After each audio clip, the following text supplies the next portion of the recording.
Hi. Hello. So excited. Yay. Hello, everyone, and welcome to Girls Run These Worlds and our Orbital Blues Afterburner Kickstarter one shot. They laurel the graves of the dead. We are off to a great start. I can totally speak today. This will go swimmingly. I'm Arnica. I'm the Director of Operations here at Girls Run These Worlds. I am also going to be your GM for today. I am definitely not a Southern Gothic Muppet hiding in human skin. This will definitely not be weird in a bunch of weird ways. Totally going to be super standard space cowboy shit. You'll love it. You'll love it. Let's go around and meet our table, and I'm going to ask them all a weird question. I didn't warn them of this. They are unprepared. It's going to be great. So, everyone, please give us your name, your character name, pronouns for your character or yourself if you feel comfortable, and then answer me one question. What is the best place on any sci fi spaceship? You can compare every ship ever put together. What is the single best place? Is it Voyager's holodeck of death? Is it the lower deck bunks? Where's the best space on any spaceship? Is it the expensive bathroom in the TARDIS that everyone only finds once? Let's go. Let's start with Ryu.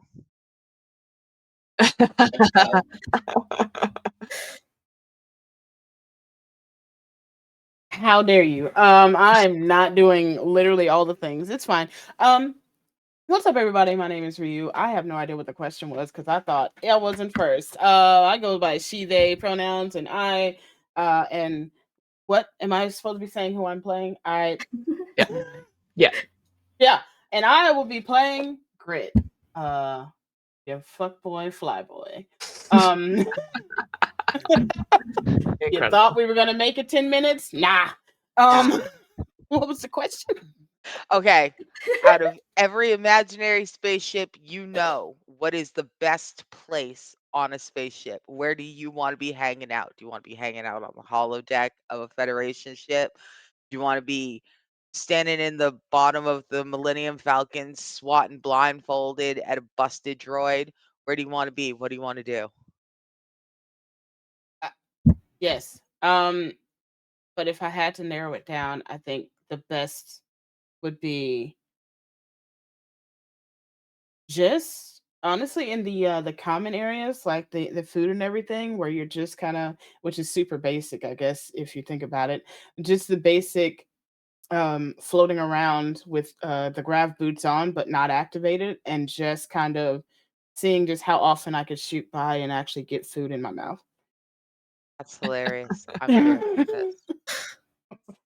I love it so much. All right. And now, you know what? Why don't I look at the Twitch overlay and then I can do it in possibly something resembling the right order. Let's go with Zoe. Okay, hello. My name is Zoe, and my character will be Sunny. We are both she, her. Coolest, best place on a spaceship. I'm gonna have to go with the escape pod. That What sets you up so do? much for your character. What you do is you just live in the escape pod, and then if there's a problem, you're just gone. You're safe. It's great. I, I love that. What yes. Okay. Fiona, how about you? All right. Hello, everyone. My name is Fiona. I use she, her pronouns, and today I'll be playing Bao, who uses they, them pronouns. And for me, there's two answers to this. One is the best place on a spaceship is where there's no aliens. But realistically, if I was going to choose, it's because you mentioned the TARDIS, Arnica, and I think the best place would actually be the wardrobe of the TARDIS because you'll always be dressed to impress. You'll always dress at any age you go to. That would be my choice, is the wardrobe, the walk-in wardrobe library of the TARDIS. Okay. They did that. They did that scene where he took Rose Tyler into that wardrobe and we all just went, "Oh, Fuck you. Like. That's a All good right. answer. Rah, how about you? Hello, I'm Rara. I go by he, they, sometimes nothing. And I'm playing Rook Sarah, who's a mechanic. My favorite part on the ship is that weird curved part on the top where they always have to go out in space shoes and like pull something up and then push it back in. Like every single ship has something like that. I love that part because that's where the magic happens. That. I like that as an answer. All right. And Morgan. I'm Morgan. I use she, her pronouns, and I will be playing Jet Deckard, who uses she, they pronouns. And my favorite part is the cockpit because I like watching the stars go by. Oh. Aw. I like when they have like a huge window and you can just see everything. I get that. I like that. Okay. Here for it. Cool. So, this is everyone welcome. This is a one shot sponsored by Soul Muppet Publishing for their Afterburner Kickstarter, which, by the way, you may or may not know, funded on the first day. Woohoo! So now we're reaching out for stretch goals. And these stretch goals look awesome. I don't know if you've heard there's a ship generator. Mm. It'll be so good. Have you seen it? The VHS cassette box Mm-hmm. that these little things come in? Go to the Kickstarter, spend the money. It's worth the money. Go spend the money. Okay, now that I have said that, let's go ahead and talk about the game itself. Now, Orbital Blues is sad space cowboys, and we love this. We love the fact that it's essentially Cowboy Bebop and a little bit of Trigun, and maybe, just maybe, a smidge or two of Red Dwarf if you're that kind of nerd. I definitely did not spend 2 hours last night binging Red Dwarf. I'm definitely not considering telling Dave Lister's 5-minute joke about the shoes. I knew Fiona would get it. All right. So let's go ahead and talk about this game. Let's get y'all set. Y'all ready to start? Let's do it. Yeah. Okay. Now, the Leviathan wreck of the warship Charon slouches on her long, slow orbit, followed by a comet's tail of glittering chips of hull armor and other debris. She suffered a mortal wound in the war when her reactor shielding was cracked. Most of the crew perished in those terrible hot hours as they fought to save this dying ship. After the corporate teams had finished hastily stripping the carcass of whatever could be easily salvaged from the teeth of radiation, demolition thrusters should have sent the wreck spiraling into the sun, but by chance or neglect, or maybe even sabotage, they never fired, and the Charon has continued tumbling on, broken, and technically powerless, but still whole. Decades later, the ship has found a new purpose. The warship's forward medical bay escaped the salvage team's claws and was shielded from the worst of the radiation. It's become an independent, semi legal hospital where outlaws and other settlers at the fringe can receive high tech medical treatment. I mean, yeah, it's a radioactive X warship tumbling slowly towards its inevitable doom, but if nowhere else will take your insurance, the Charon is waiting for you. So, this is what we got. So, let's start with our captain. Captain Sunny, why don't you tell me a little bit about the ship that you captain and what it legally does? Oh, the beautiful La Bamba, which I, of course, named because I'm the captain. I'm definitely the captain. Um, it's had a rough life. We may or may not have scrounge it up from a junkyard, but it looks nice. I swear, it looks nice. It's great. We've got kind of a sketchy android crew member on board that just like is stuck on the ship. Don't really know what his deal is. Um, but it's home for now. Legally, we we're a cargo ship. We transport very legal things. Only very legal things. Very legal things. You Very do. legal. You do. In fact, one of the very legal, absolutely not even being sarcastic, very legal things that you are transporting right now is you managed to get a pretty freaking decent order. Like, we are talking like a solid 5 credit order, and credits aren't like pocket change. Credits are federal funds. They can be spent anywhere on any galaxy, and they start at we call everything smaller than $10,000 change, right? So a credit starts at 10K. You've been offered 6 credits to do this run. All you have to do is pick up hospital gear on one of the factory planets and just take it to, I mean, it's not a backwater necessarily. It's like a third-rate industrial planet. It might grow and be something better, but right now it's kind of the boonies, but it's still the Federation, so it still gets treated like such. Um, so legally, that is what you are doing. You are loading up your cargo, and Bao Mm. is keeping you distracted because Bao is doing a great job counting the cargo and would maybe like you to do less of a great job. Val, why is that? Why don't you tell us who actually runs this ship and what you do? Well, thank you for that introduction. Yes, my name is Bao, they, them, and I am the one that sort of negotiated this contract. They were only going to give us 3 credits, and I managed to round that up to a nice, cool 6. I'm a bit of a wheeler dealer, so to speak, and yes, this ship is lovely, in quotation marks, and I absolutely love being a part of this ship.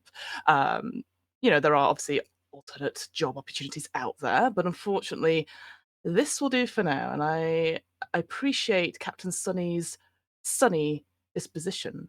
And so I have been sort of making sure that everything's right, counting all the boxes. There is at least 49 in total. I'm just double checking and just making sure that Sunny maybe is not looking too closely at things because obviously I have all the details. I just want to make sure that we're on the same page, Captain. Absolutely. I trust you implicitly. You totally got this. Um, Mm, how many boxes were we picking up again? 49 boxes. 49. Gotcha. Gotcha. Yes, Got it. got it. All right. Um, Captain Sunny, there seems to be a little bit of something. Someone's trying to get your attention over in the corner. I think they have something for you to sign real quick. Oh, Bow real quick while the Mm. captain is over there not Yep. paying attention. How many boxes have actually been loaded onto the Bomba? 72. Absolutely. Right, Yeah. fantastic. Mhm. And where are those other boxes headed?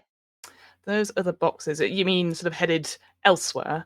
Well, I've got my other contracts, obviously, because there's no point in just doing one contract. That's a waste of fuel. There's other little detours on the way that maybe, if we need to upgrade the ship, maybe, shore leave. I'm very big on shore leave for everyone. All that sort of mental health for the crew, and gosh, the grit. The pilot obviously needs breaks all the time because let me tell you, I've lost my lunch several times during these last couple of trips because of various shenanigans.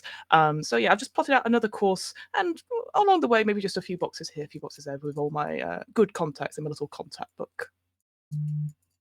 Okay. So one of those contacts that you Mm, happen to have is her name is Maggie Scaver. She's the head nurse over at the Charon.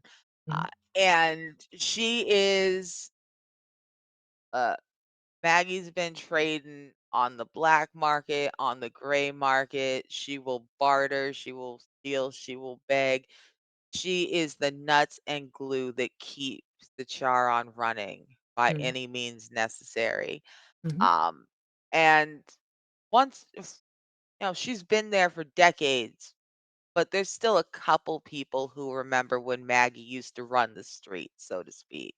Mhm. She she had an outlaw crew herself once. We don't talk about what happened to him. It's her blues are not your business. Her Mhm. troubles are her own. But we know that Maggie works at the hospital now. You and her go, I'm not going to say like way back. She's Mm. significantly older than you, but you go back far enough Mm. that you're willing to, you don't cut a lot of people deals. Mm. You like money, like getting paid. Mm. But did you cut Maggie a deal on this cargo coming Hmm. in? Good question. I think a favor because more than sort of maybe a cut or something, just because, yes, she used to run the streets, but now she's at this hospital, and there is something admirable that Bao would find in helping those who can't help themselves.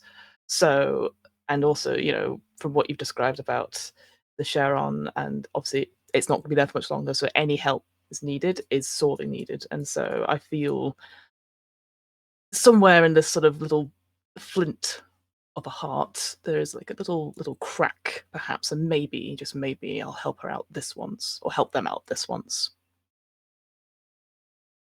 And Val, if there is only one person on the ship who actually knows what's going on, the one person you trust to get this done properly Mm. and assist you, who is that person? Ooh, now you've asked me a really tough question there, Annika. um, obviously, I should pick another teammate. I think ultimately number one, Bao is Bao's favorite. And then behind that, I think it would be Rook, because Rook is good with his hands and is good at moving things and maybe not asking too many questions. Whereas the other two are, again, very lovely to get on with, but maybe ask the wrong questions at the wrong time. Whereas Rook will maybe have the questions well after the fact, and by that time, everything's already smoothed over. Thank you so much. So, Brooke, why don't you tell us a little bit about where you are and what you're doing while the last of this cargo is being loaded onto Lavamba? Well, recently, Rook bought himself a little piece of brand new, like real wood, actual wood from a planet. Eh, He loves that shit. So he's carved a bunch of little birds for all the crew members. They look pretty bad, but he's pretty excited about it. So I think he's just going about his daily activities while waiting for an opportunity to like. This isn't his first crew. He's an older guy, um, but he's also not looking at the boxes he's not supposed to look at because the extra money from boss hooking him up is really helping getting him towards his goals. Uh, like what kind of goals are you looking to like I want reinforce to. on the ship? What you looking to do, right? Oh, I want to get out of space. I want to live in Kentucky or Colorado. If you look in his room, he has a bunch of like old vintage National Geographic pages like pinned to his wall, like posters that just say corn, and it just has the plant, things like that. So I don't know. I'm tired. I want to be somewhere that feels settled. End my days in a place that actually has days. uh, that's my goal. Buy a little farmstead and probably starve to death. All right.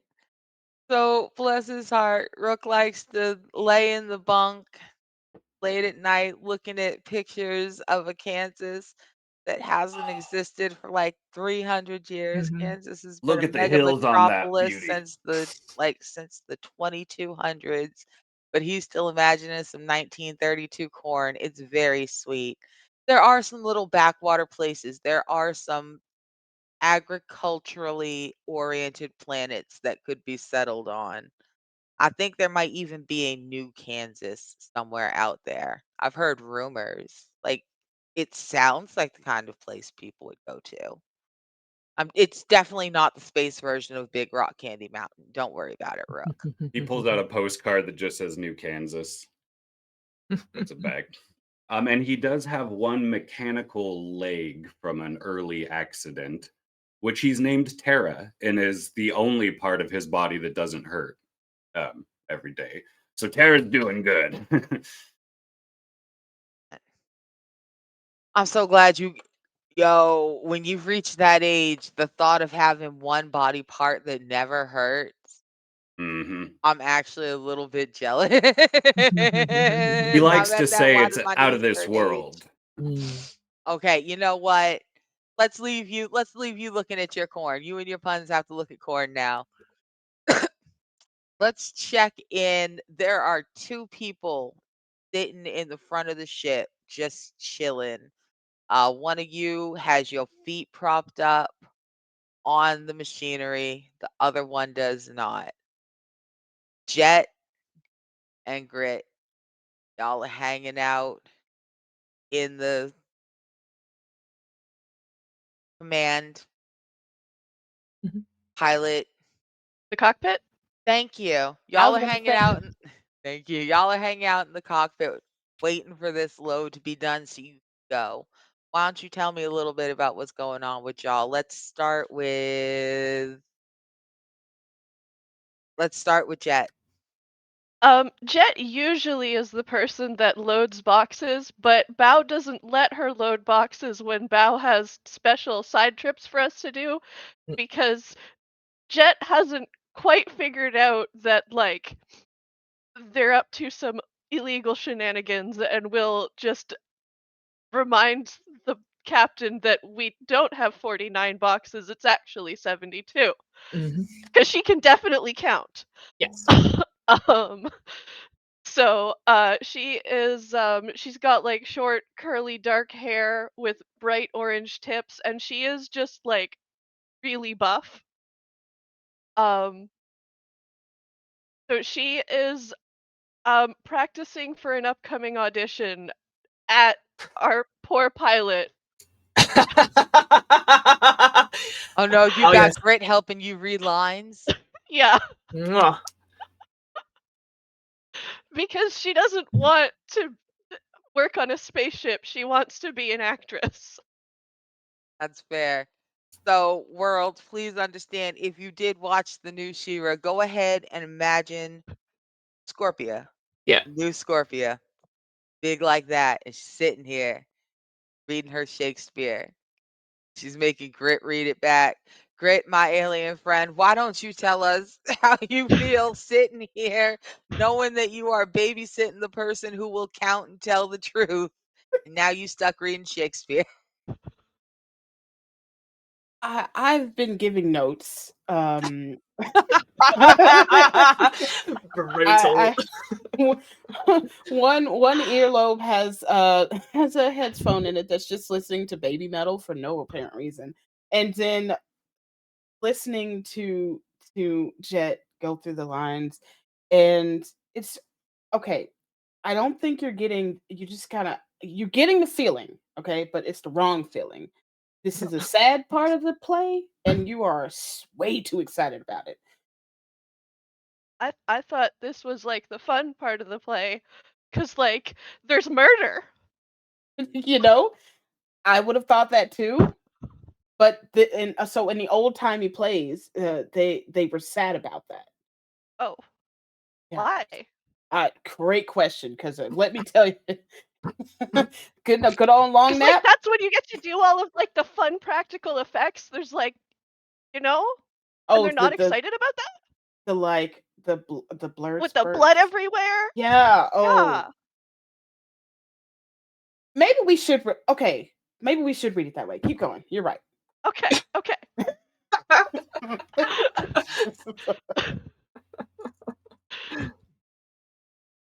And while while Jet is reading the lines, Grit is just like in the back of their mind, just thinking, I don't think they know that I can feel that the weight is off on the ship. It's fine. I'm sure it's fine.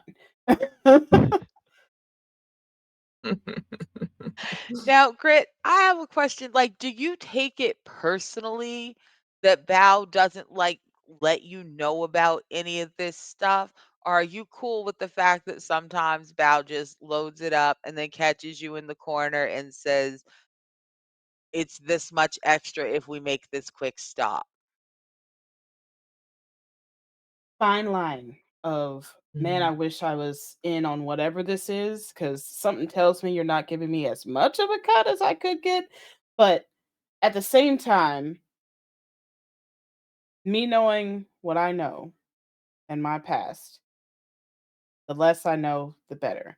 But you gotta let me know about the weight, because I can feel the difference in the banking. I know you don't know, I know you don't care, but when I try to whip it, it's harder. I mean, it's a big ship, but then it's harder.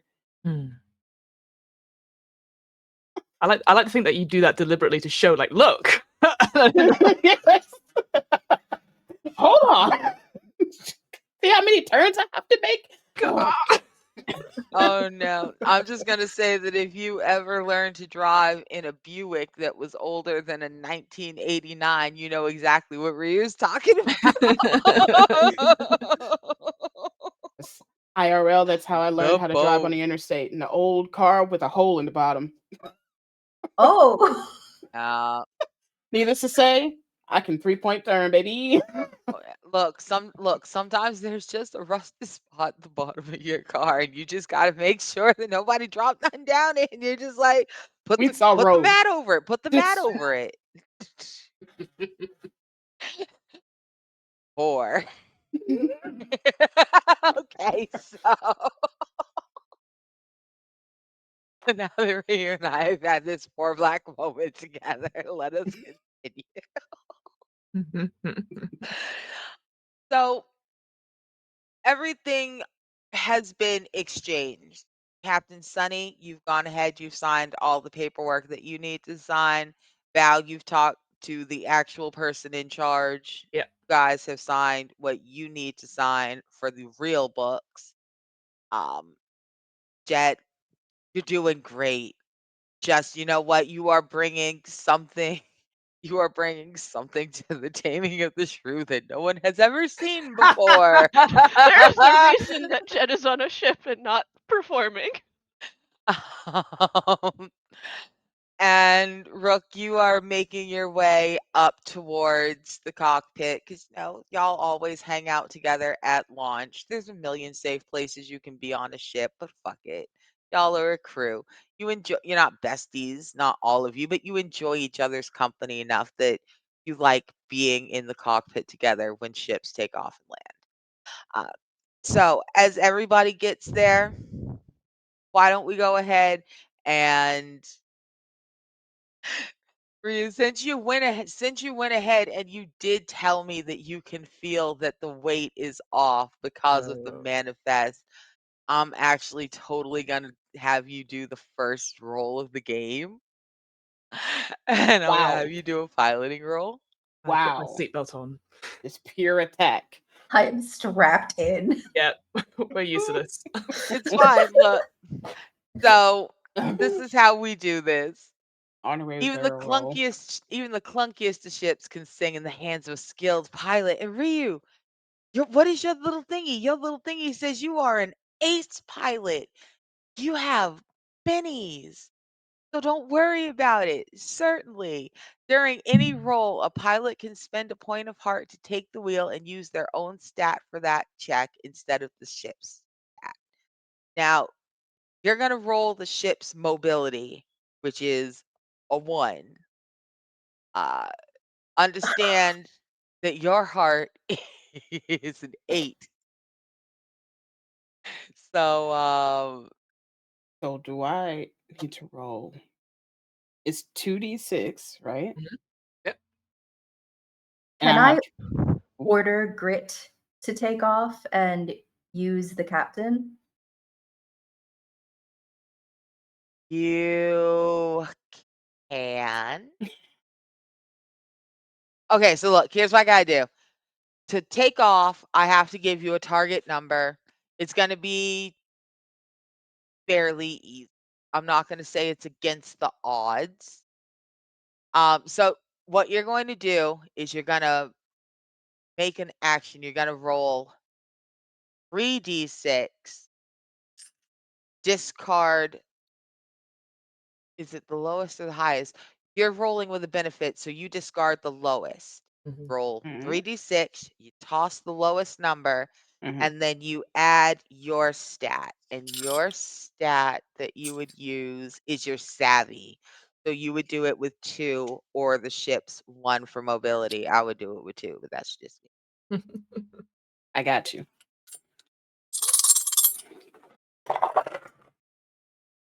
Oh, that sound. It's beautiful, isn't it? I got a 9, and then plus my savvy, Huh? 11. Ooh. Fantastic. So, as y'all are pulling off, there is a slight tip, just a little bit of a as this cargo moves, shifts a little bit wrong, and Grit just kind of gives a corner of the eye to Bow, and without doing anything, just real smooth. This ship has a steering wheel because I feel like a steering wheel is better than some buttons. How are you this you can't move a ship like this. You need to move a ship like this. And Grit just look and just kind of corner of the eye, whip it around. There is literally a 1.5 foot clearance between the edge of your ship and the edge of this port. Not because you're that bad, but because you're that good that you wanted everyone to be like, oh no, no, no. Was that really 18 inches? 18 inches on a 173-ton ship? I would have never have thought it was because of me. I'm clarifying for everyone else. Hmm. You, of course, know better. Babala. Alright, so your ship's out in space. You're headed out. Why don't you guys spend a little bit of time as we're traveling? Why don't y'all talk amongst yourself for a minute? Enjoy your ship. Tell us some about yourself. Let's go. I got everyone birds. Aw, Well, I got what's a wood, bird? and now they're birds. I just give them out. They're pretty bad looking, but on the bottom, it like carved La Bamba really little at the bottom, just in case, Aw, we all die or get separated. Like, just cute. That's really thank sweet. you. It's all right. It's okay. What's a bird? When he takes off his head, he has a perfect bald like cone spot that he puts his hat back on real quickly. And they're like flying creatures on some of the planets. Aw, They sing. thank you. I'll treasure this forever. A lot of them eat their young in like times of Oh, terror. Yeah. okay. This is very nice, Rook. Very nice. I do need a new door stop. Even though we Perfect. all have automatic doors on the ship. Right. Well, if that's all right, I'm just gonna go look over some contracts in my private quarters today, and then I'll just quickly go because I realize that the more I'm with this team, the more I like them, and I have to just get out of there and get back What to kind my. of birds are they? Wood. None of them match. Like they are not very accurate depiction. They're La Bambas. Oh. They're only Aw. native to Paducah, Kentucky. I'm gonna put it right on my captain's station. Oh, great. That's great. I have named mine Lucy. Aw. Well, they have names. This is getting just a little. I'm gonna go check on some things. All right. So the crew is starting to split up. Brooke, which way are you heading? What kind of stuff are you gonna be checking on? Just making sure there was no, screw shaken loose with that takeoff. It seemed, perfectly smooth. Never an issue. But it's more me not trusting the screws. Especially a couple of them. There's about 3 screws that I'm always staying on top of because they seem a little loose. And I like to make sure they keep their job because we don't have any more of that size. We found this That's place in a true. junkyard. That's true. I mean, the best part about the La Bamba is that y'all got her for almost nothing. The worst part about La Bamba is that she's one of the oldest of an experimental kind of warship, and it's Same, real hard to same. get parts for her. Uh, I mean, her solar sails still look fantastic. Um, the cockpit, the open, reflective glass that gives you a perfect clear 360-degree view of space, still keeps out the solar radiation. Like all that shit is still great. It's just the rest of her, which is half rusty, look like she made a corrugated metal in places. She's been patched. The expensive shit still works. You don't know what that's made of, but it don't break for shit. But oh my god, all the rest of this ship, the standard things, the pipes, the she needs a lot of help. As you are making your way down towards that engine corridor, there's movement ahead of you. It better not be that creepy robot. Is I and didn't there's carve a just bird for the AI crew member. and there's it absolutely is. The figure that stops is they barely bothered making it humanoid. They know that some people had too strong reactions, either positively or negatively, to AI androids that looked fully human. Um, so this one does not. It looks very much like if you watched Westworld, if you saw them before they put the skin layer on, if you saw the super creepy ones from season 3, the solid white muscle ones, that's what's wandering around your ship. Um, which is weird because they still chose to give them very human reactions. But you can't they don't have faces really. So there's no way to read their expressions. There's just always this blank, placid, creepy, milky white thing staring straight at you, even as a super chipper voice, very high pitched, kind of like a kid, like a little kid, but like kid on the edge of puberty, overexcitable 12-year-old goes, "Hi, Rook." Uh, Oh. oh, great Scott.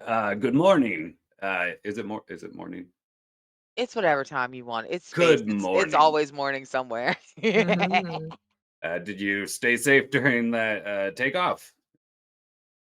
And the android, they are X-23. Hmm. X-23 just kind of giggles and they say, "I forgot to strap in and I fell down again." Oh no.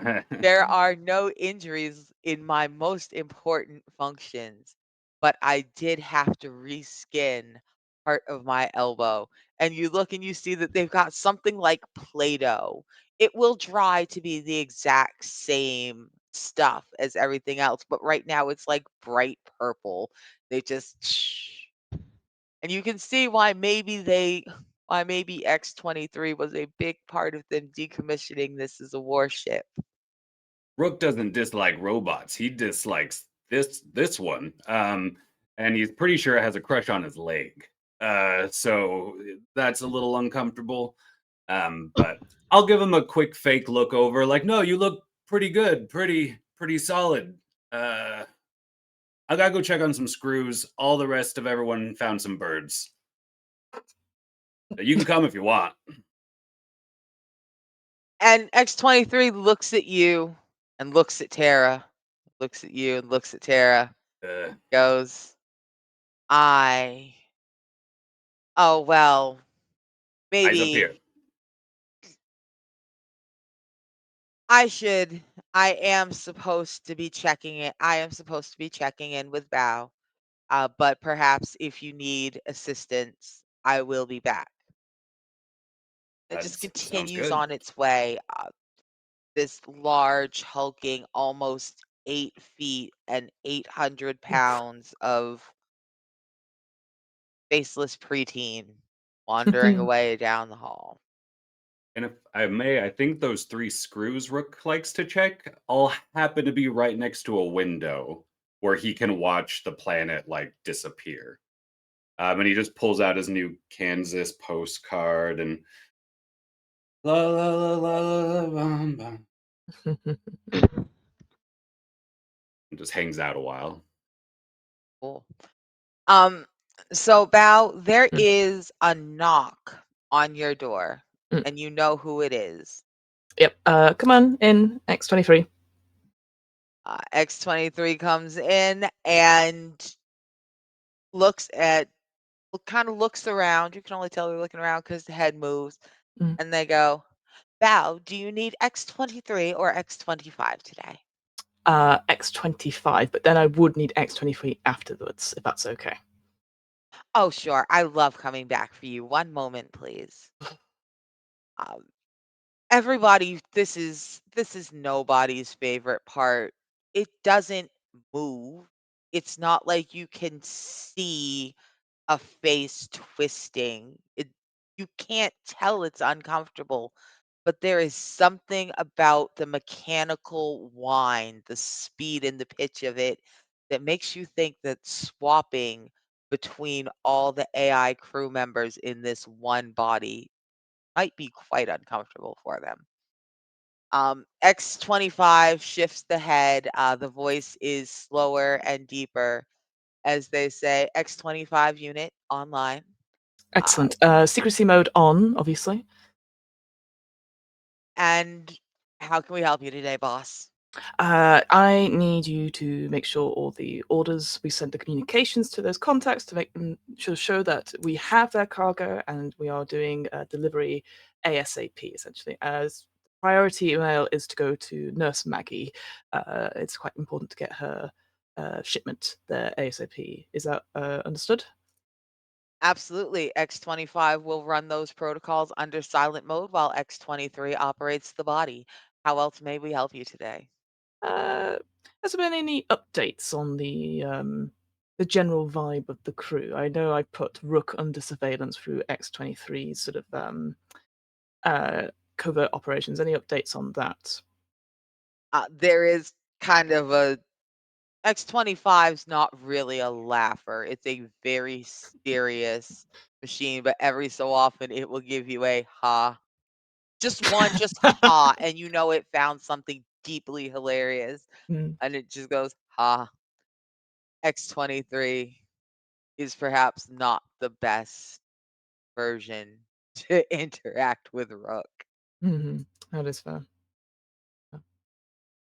Any updates in general from your end about Uh, the crew, about anything you've seen? the crew of La Bamba is continuing to function at semi-peak efficiency, which, to be frank, matches the ship. Mhm. We do recommend that if we are to continue making large offshoots, that you consider bringing in the pilot. Hmm, I know. It's on borrowed time with that one. Yes, I will take that on board, and maybe with the next shipments we can get Grit in on this as well.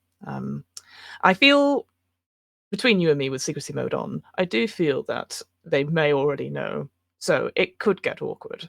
And if that case happens, I need Plan B to be in effect.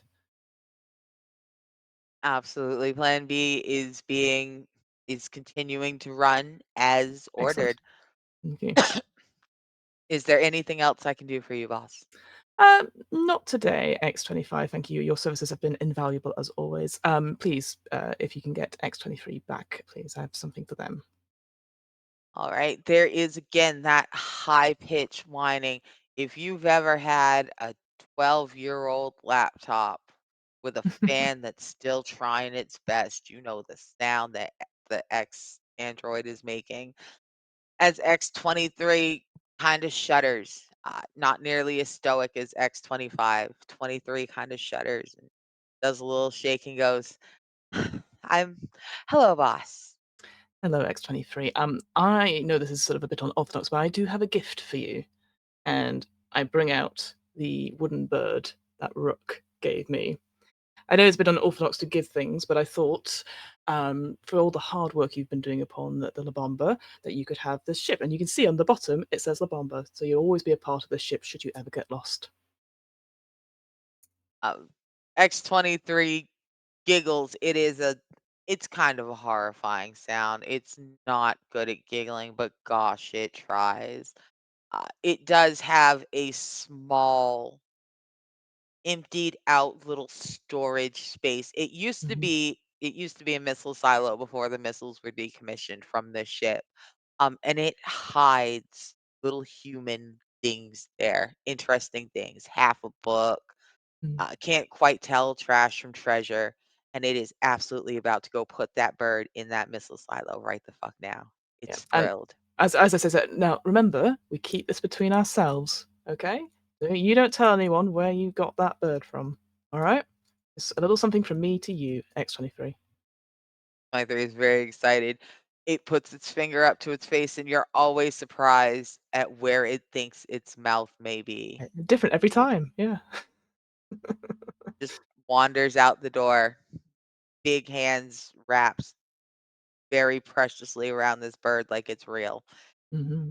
All right, Captain Sunny, you are still up in your captain's chair. Um, what are you thinking about? What are you doing today?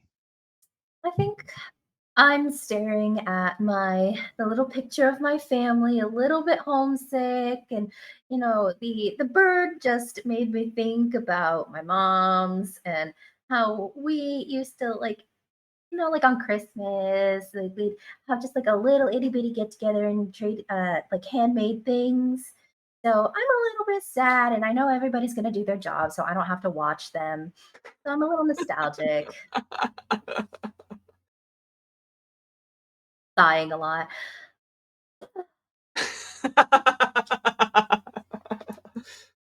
Yeah, listen to those deep, sad sighs of your captain. Not really sad, just nostalgic, but bless your heart. I don't know. Maybe you can tell the difference. You are an actor.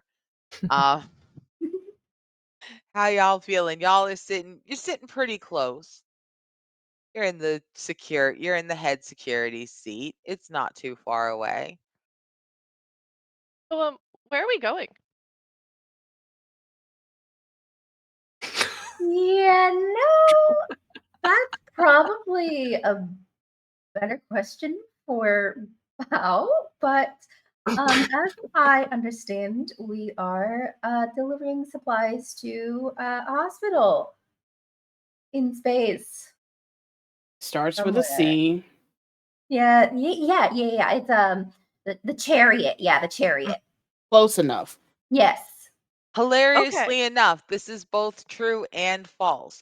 You are delivering 42 boxes to Chariot Hospital, which Mhm. is located on a small moon orbiting an agricultural planet. You just also happen, you don't know yet, to be going to another hospital in space called Cherion. It's Mhm. fine. You're technically correct. Incredible. I mean, if you think about it, isn't everything in space? Whoa. It's too early for this existential crisis. Is that Oh a boy. Okay. crisis?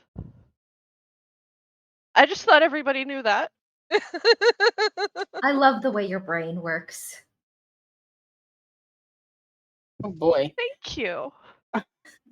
This is why you are the face of the ship. You're the actor. You're gonna make it. I know you are. I have complete faith in you. If I'm the face, how come Bao never lets me talk to anybody? Um, don't worry about it. I don't think they like me. Oh no. I'm sure Bao loves you. They just have a different way of expressing themselves.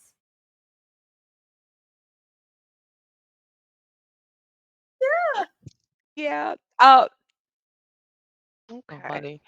So, Ryu, while they are having that conversation, you look and a message has uploaded itself onto your terminal. You get this message every so often.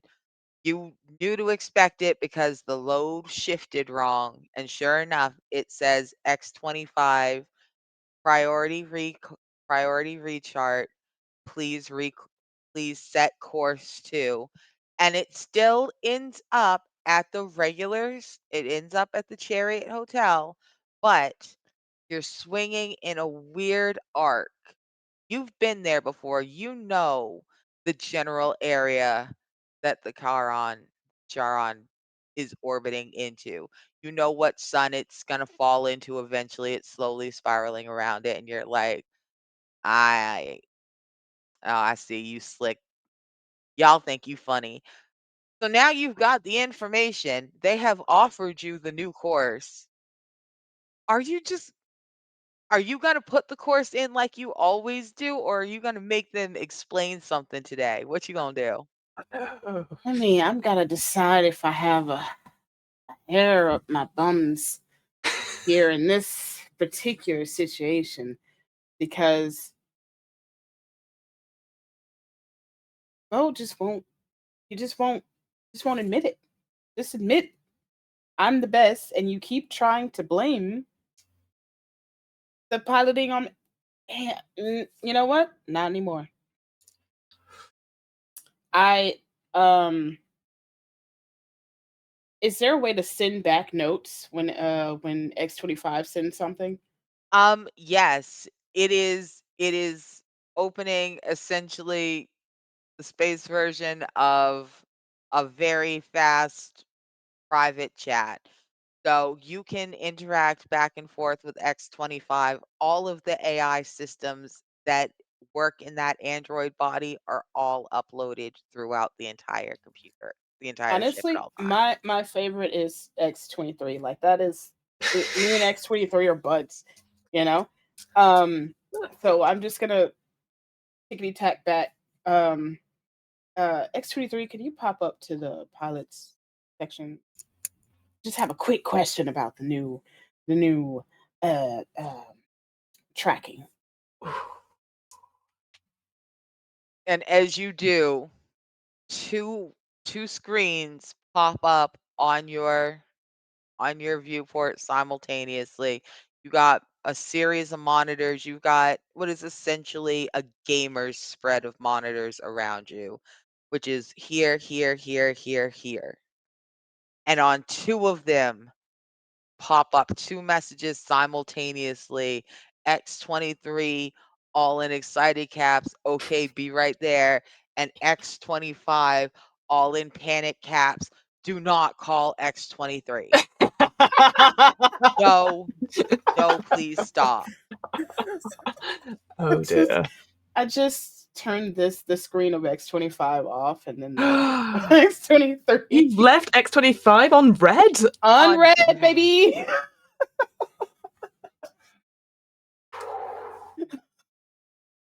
all right. So that is so funny. Bow, an absolute the lights in your room turn mauve.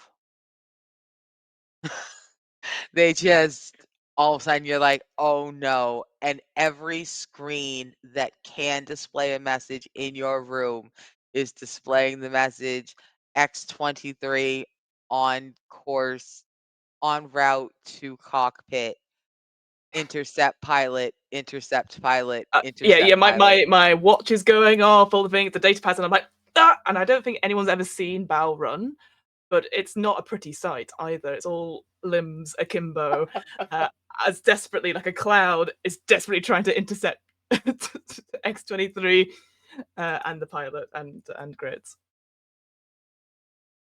Okay. Um, so here's what I'm gonna tell you. Do this one of two ways. You can try to outrun the machine from your room and see if you can and see if you can catch them before they go in and convince them not to go in. That will be one roll.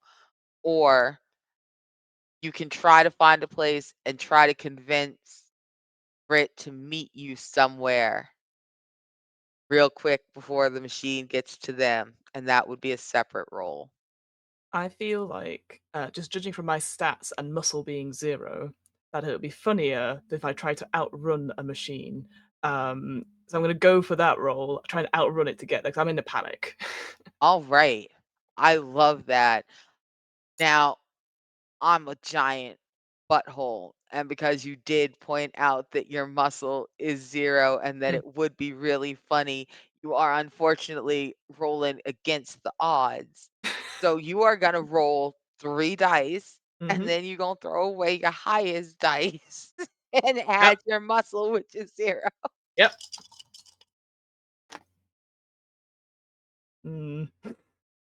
That's not a So good face. so in total, that is a 5. Wow. Do not make it. You do not make it. Like, I didn't make it super high. I'm like, "You know what? I'll make it like a 6." A 6 is hard, but not impossible. But you almost did it. So that makes it even funnier.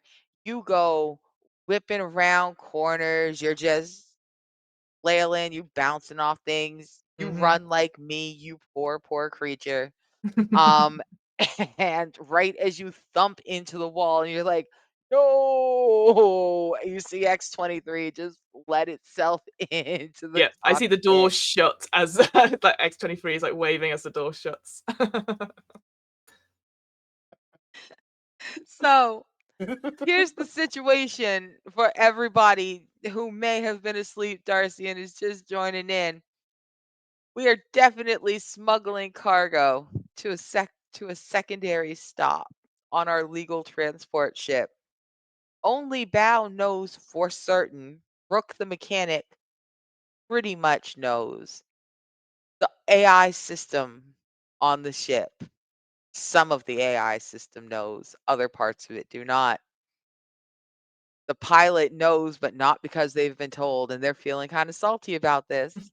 So, the pilot has just called part of the AI system that does not know to the bridge where everyone is sitting. The captain, the captain who doesn't know, the muscle who doesn't know, everybody who is not in on the grift is in this room. I'm sure this will work out wonderfully.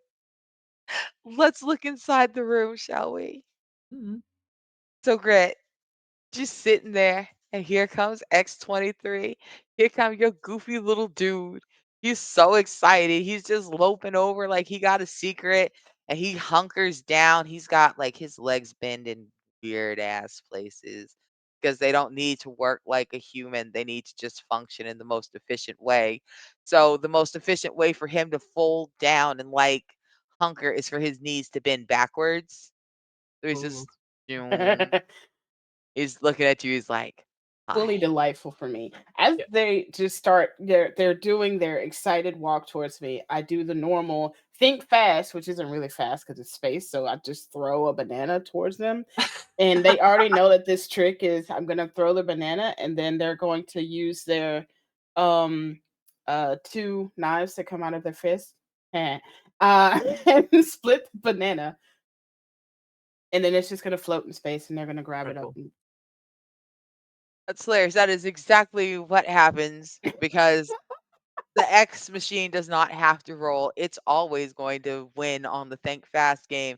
You throw the banana, it goes shoom. As it does, its fingers kind of meld together into 2 blades. It slices the banana. Its fingers unmelt all sticky. It picks it up. It brings it to you and it folds in and it's like, love this game. me too. Y'all be Also playing Fruit snacks. Ninja. Y'all be playing Fruit Ninja on the ship. I'm sure this is fun. I I I float one into my mouth and then I float one towards the captain and one uh towards Jet. Uh, Jet catches it. I don't even peel it. I just consume the Oh entire thing. no! Oh no! Wait a minute, Jet, aren't you human? I'm 'Cause human, yeah. Bao is not human Yeah. and Grit is not human for those of you who don't know. So it is absolutely positively healthy and possibly possible for them to eat the banana peel. Did you just say your human ass ate the banana peel? That was I ate Sunny. the banana peel. That was Zoe. Okay, Zoe, aren't you also human? You can't eat a banana peel. It will make you sick. It's space. Okay, Zoe ate the banana peel. Everybody remember this. When shit starts getting real weird at 1:32, remember that it's because Zoe ate the banana peel. Threats and promises. I love this. Jet does not eat the banana peel. Thank you, Sha. Uh, Members so of my team that are aliens, I mean, like, they eat the banana peel. Why can't I? Oh dear. you will find out. So X23 just kind of leans towards you. X23 loves a secret. Everything has to be a secret because they talked to the boss today and they were secret. So obviously this has got to be a secret too. They just kind of lean towards you and they're like, "What's up?" What's all this then? See that big circle, this big whip y'all want me to make? So please explain to me. Okay, because you've already calculated the speed in which it turns. But if you remember, I'm the one that taught you how to do that. So it's not wrong. It's just not what it should be. Okay. All right. Okay. X23 looks at X23 looks at the screen. X23 looks at the screen. And there's a brief flicker and a pause on the screen, and in his voice as it goes, information, AI access lock, AI access lock, AI access lock, and he's starting to sound a little bit panicked. It needs to stop looking at the information you're showing it. This information is locked from AI 23. It's having a full Westworld. This doesn't look like anything to me, but it knows it's supposed to. There's definitely the sound. Presumably, Grit has locked the door into the pilot's room. It's like, No. oh no! I'm just like, hello, it's me, Bao. I think there's something wrong with the door. Like probably trying to get in as you're having this conversation. Hello. Oh, Should we let them in? I'm going to assume so because they are in a bit of They sound panicked. something is happening, and I just unlock. Yeah. Should we call Rook for X23? I'm just going to hey buddy, and just kind of put the ship on autopilot for now, and then switch to the thing that I'm on. And I'm just gonna be like, look over here, and I just kind of push the map to like whatever AI androids like in space. What you have put in front of X23 is the AI equivalent of Baby Shark. You don't understand what's happening. It's weird, it's repetitive, it's a combination of streaming binary numbers and three-dimensional shapes turning into four-dimensional shapes, but you also it is It's the matrix mind-melting. numbers falling. Yes, while these 3 and 4-dimensional shapes happen on top of it. It's mind-melting for a sober human being, it's great for a fucked up human being, and for an AI, it can briefly stop and resettle them. And so you see him just kind of fold in on himself real small. AI X23 kind of does this, and they're just staring at the screen. Rook, in the space where you are, the lights over your head have also gone mauve. And you hear Dozed off. the only one of the X units that you really like, X7. X7 is the oldest part of the is one of the oldest parts of the model that still is fully functional. She sounds like someone you used to know, not familiar enough that it breaks your heart, but the lit of the voice, X23 uses a feminine voice with a what people think an Earth accent is. It's an Earth accent. Like when I say in it, that's my British accent, and it's not. It's an Earth accent like that. I call her But you Dorothy. do call her Dorothy. She only lets you call her Dorothy. Yeah. She considers you a friend, and she goes, Rook, 23 is having an AI plateau failure up on the cockpit. Can you please go help it? I knew I should have carved them a bird. And then I'll start making my way there. Did my 3 screws, were they all good? Your 3 screws were good. There actually was one that looked a little loose, but you just pulled out your little tool. One paid the And big as you bucks. head up, what you see is that Bao is kneeling next to X-23. They seem to be talking very fast and very quietly to the machine and to Grit. And you kind of go over. X-23 looks at Bao, looks at Grit, looks at you, and slowly starts to stand until it looms above you, and it holds its hand out real nervously, and it says, I am having a plateau failure. Please assist. You do the banana thing again. Okay, yes, but this was after that. All right. I'm gonna start just tapping their Plateau hand. failure. Please assist. I'm gonna just like stand by them and tap their hand in like a very calming pattern that I know distracts a weird primal part of their programming because I don't understand any of the coding. So I just go through like PTSD things with them being older and familiar. Okay, Come on, Dorothy, are you in there? Dorothy. plateau failure cannot access other AI systems. That's fair, that's fair. Lonesome, lonesome, I hug them. lonesome. What? Okay. Group hug. I look. Oh my god. I Yeah. look. Group hug. Group hug, level 3 group Now, hug. real quick.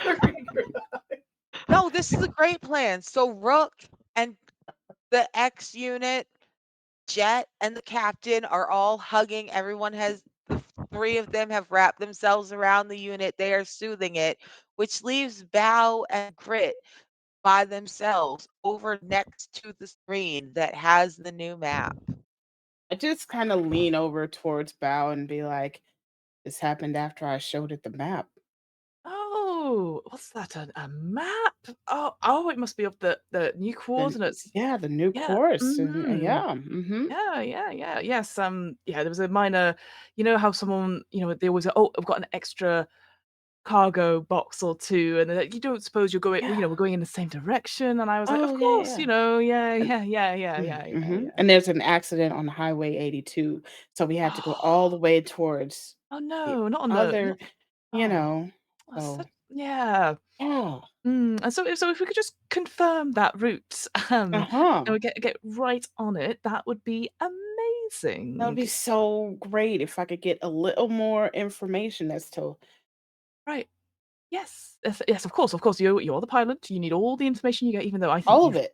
I feel you might already have a little tiny bit more information. So I don't like to assume, what that makes us. I do. You've said it to me several times. It makes an Yeah. ass out of me and you. I know. Mhm. Okay. Well, put it this way: if I was to say hypothetically, you Oh, yeah. understand? Hypothetically. Should we talk hypothetically over here? Oh yes, please Yeah. lead the way. Yeah, let's go over here. I'm not a fan of the yeah. Join the group Download hugs, hug. upload joy. Download hugs, upload joy. All right, so they are downloading hugs, they are uploading joy. This actually does work quite well on the very sensitive neural net for the AI unit. It is working. You are starting to hear little flickers of the other AI voices coming out. Probably 2 or 3 minutes, and your X unit will be back online. Nobody knows you can hug these military units back to health, which is why they've scrapped so many of these perfectly functional ships Just hug the fucking AI. Anyway, don't worry about that. Y'all keep hugging the AI. I'll make some dial Bowing. tone noises, like call me an angry horse. Little head Oh clap. no. But Bao and Ding, Grit ding, ding, have ding, taken ding. themselves to one of the lower levels because, quite frankly, the entire cockpit is this enormous clear sphere sitting on the front. It's got several layers to it. The main layer is right at the, right at the middle. There's a viewing deck above, but there's a deck below where you can access the weaponry or you can get, go fix some shit. You can get underneath the things. And the two of them have kind of disappeared down into that quiet space. I just Obviously, have this shit in grin. yeah, you do. Yeah, you probably like this, like up against something, and I'm like, so Grit. So let me. So as you might have been able to tell, Mhm. we have some excellent opportunities that have been gifted to us in the fact that we can make a little bit more money. And I was just putting things, dotting the I's and crossing the T's and all of that sort of thing. And you know what I was thinking? I thought Yeah. it's a lot for one big brain. I know what you call me behind my back, big brain bow. I know, but it's more. I realize that it's a lot to think of just the numbers. And you know what I need? I need someone who's just straight laced, just got it going for them. And you know what? I think that person is you. A little late. Very flattering. Ah, Much appreciated. okay. Look, I didn't know how you would take it. That we were ferrying a few extra boxes. I'll be honest. It's a kind of new thing for me too. But we're getting there, and we're making a bit more money on the side. Everyone's happy. Captain Sunny is still Sunny. You can deal with the acting is going really well. I went to see the play last time. I didn't think it was too bad. I mean, I left at interval, but I didn't think it was too bad. And look, I am juggling a lot of space plates right now. And I know I've made I've hecked up big time, Grit. I promise, just please forgive little old Bow and just select yes on the map and I will cut you in. I will get you anything you want. New boots. I can get you new boots, or maybe a cap. Ooh, maybe some more short. Captain Sunny loves shore leave. I can do anything you want. Just don't tell Captain Sunny, please. Blank check on the anything I want. A favor? Hmm. Mm-hmm. Ugh. Mm-hmm. Okay. A Bow personal favor. Yeah. I'll do that for you. Yes. And an apology for any time you wrote in the papers that any of the accidents or piloting shenanigans were my fault, because that's Yes, that was awful. yeah, that you know what? I take that and I apologize that you feel that I've betrayed you from doing that. I think that's just that is bad. It's bad and I'm with you. If someone had wrote those things about me, I would be beside myself. So I will not do that again. And I about is trying to say the word sorry. I apologize for my actions. I'm just kidding. I love to see you squirm. It's so wonderful. You really just had to bring me in from the beginning. I just need to know the correct, Yes. numbers to be able to. If we need to get out of here fast, I don't want to have to sit Yes. there and be like, "Oh, I'm a pilot that's, doing what I'm supposed to do when the space cops come." No, we need to go. Yes. I just need to know. No, you know what? You're right. I forget myself. Like I said, I have all these plans and stuff like that, and it's just because Rook found me one day with an extra box and asked, and I was like, ah, and then so yes, that was a panic. But this is just between you and me, okay? This is another panic. I want you to know that, but you just gotta. It's fine. It's fine. The only reason I know is because I can feel the difference immediately as soon as the numbers are well, after I notice that I can feel it, then I start looking at numbers and I start looking at that, and then of course the not even my favorite AI tells me a new course is changing, so that you know, Yeah. it's fine. Yes, I of course. do Yes. will enjoy this free favor in the future. Yes. Our But friendship will blossom as a I result. will and I pull up the little the my little handheld computer and I just go, and the AI says, um new course approved. Wonderful. Excellent. You also see on that as you approve the new course, uh, 25, who tends to keep himself very secretive and apart from the other parts of the AI. 25 is really designed to be a military top secret confidential level. This is the part of the AI you tell the bullshit that you can't tell the rest of the AI. 25 loads itself an image, just green words on a black screen on the closest screen to all of you, and says, I would recommend telling the captain that 23 needs an upgrade. The closest place that can work on a neural net AI system is the Charon Hospital. Boom. It even writes the word boom and then it just deletes everything.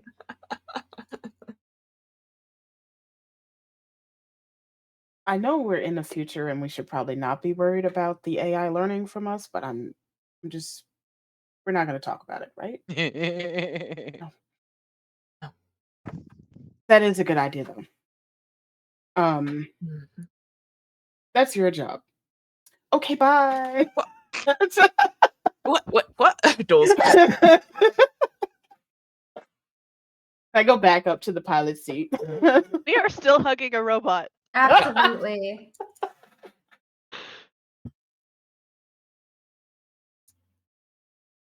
Join a group hug. It's a good time. Hugs for everyone.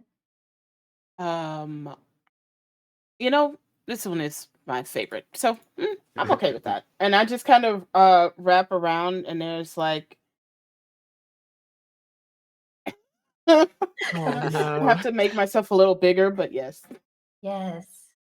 And as you do, the X unit shifts a little bit and you can hear it where again, um, 25 can't take over, but you can hear the weird layering of speech as 25, 23, and Dorothy all say simultaneously, neural net reset required. Please change course to Charon Hotel. Charon Hospice is not a hotel. Fucking hospital. Well, let's pretend I used the right H word at the start. But all three of the voices simultaneously ask you to please change course.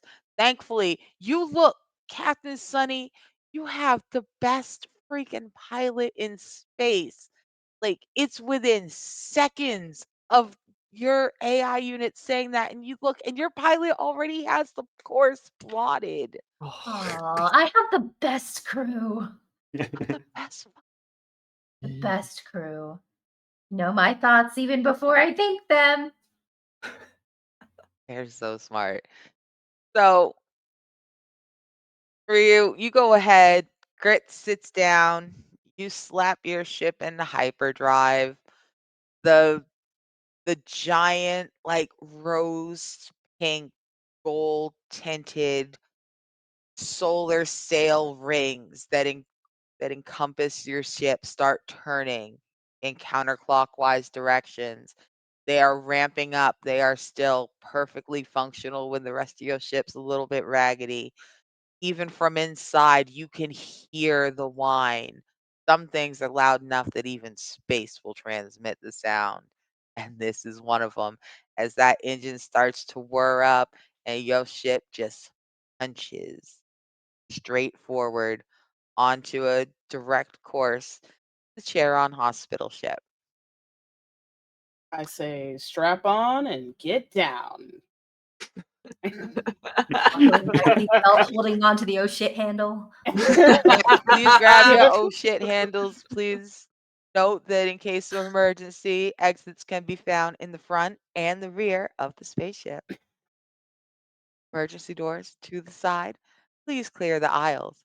And Do with the that, emergency doors lead to functional escape pods? Or is it just space? most of them, most of them. And Look, they y'all have mark. been here long. Y'all have been here long enough. I really hope you have marked which ones do and don't, because I will not save you. I swear to God, I will let you go tumbling into space. I love you. And on that note, as you guys are aiming for it, it's going to take you about an hour of time in hyperspace, moving at wormhole speed. It's still going to take you an hour to get to this ship. So why don't we let y'all drive for an hour and we'll go to break for 10 minutes. And when we come back, we'll pretend like all those things happen simultaneously and we'll land at the Charon. Oh, yeah. What a great plan.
Hi, welcome back. Thank you for rejoining us at Girls Run These Worlds as we run our Orbital Blues Afterburner Kickstarter game. They Laurel the Graves of the Dead. Let's make it say, boom, drop the thing in there already so people can go. The Kickstarter is fully funded. It is so funded, but now is the time. You are going to save so much freaking money getting all this cool stuff. VHS cassette box for your little the game I'm playing right now will be in a VHS cassette box. You have to get it. I have to get it. We have to have the thing. Do the thing. Get the thing. Click the button. Now that I've said that with much more enthusiasm than was actually required, I'm just really so much about this. Let's go ahead and get back to the game, shall we? Um, La Bamba has traveled at hyperspeed. She is slowing down now. It is so fun, dude. She's slowing down now, but you can see the Charon coming into, she's spread across the entirety of your view screen. The ship is, if your ship was like a war, yours was a small version of a warship. It was like a scuttler. It moved back and forth between big ships like this one. The Charon is miles from nose to nose. Behind her for almost half a light year. Little pieces of glass, broken solar panels, um, personal debris, all of that just continues to trail behind her in an ever expanding spiral. Um, but despite that, the back of her is a wreck. It is. But the front is beautifully kept up, honestly. The front looks like it's kept in better shape than yours. I'm not I don't mean to hurt y'all's feelings, but the truth is the truth. Um, and it's hopping. You see that there are almost a dozen ships of varying sizes, some a little bit bigger than yours, most of them smaller than yours. They are docked all around the opening ports of the Charon. You, however, are being asked to reroute away from the main docks. When you jumped on the cans, Ryu, and said La Bamba coming in, there was a brief scuffle, like someone was slapping someone else's hand away and taking the mic. And then you heard this old, tired woman's voice going, all right, no, you're the special delivery. We need you to pull up to the dock sides on the medical bay. Red carpet. Gotcha. Well, kinda. Mhm. It's kinda red carpet. So as you do, you circle around to the far side of the ship, and you see that the far side of the ship, this was the side of the ship that took the most damage during the battle that scuttled her. There are entire strafes torn through the decks. Um, Whole parts of it are technically exposed to open space. You can every so often see the shimmer of the force field bulkheads that have turned on, but they shimmer in such a way that you're glad you don't have to live on that bitch. It make you a little bit nervous looking at it. You can see that there's no gravity in huge sections of it as you look through these 100-foot tall rents in the side of this several mile long ship. You can see that there are pieces of equipment, there are weapons, there are cold frozen remains, all of it just floating in this hazard zone. And about a quarter mile up from the very end of that is one docking port. Old, she's small. She's well kept, but it is gonna require some slightly fancy maneuvering because you're a little bit bigger than the average ship that docks on this side. Um, well, luckily, maneuvering is what I do. What do I need to roll? Okay. So you're an ace pilot, so you're gonna use your savvy. You're gonna roll 2d6. I'm not making you roll against the odds, but the odds are not in your favor. So you're Mhm. just gonna roll 2d6, and then you're going to add your savvy, which is 2. I'm gonna let you know right now that you need you need a 6 or higher.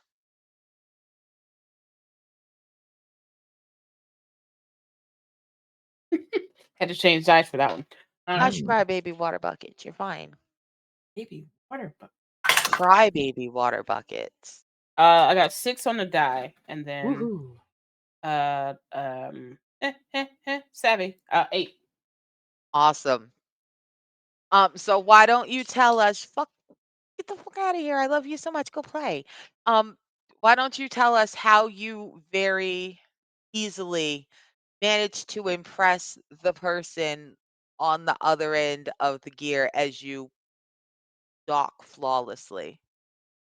So I use the extra weight on this ship that I now know what is and why, um, to my advantage. So when I do the whip and then back in to get the docking, I kind of use that momentum that I know that extra weight will flip and dock perfectly.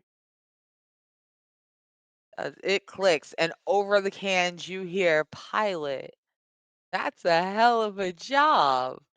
If this piece of shit still had an engine, I'd ask if you wanted to come fly it. Don't tempt me. I've been dreaming about whipping something that big up for a while.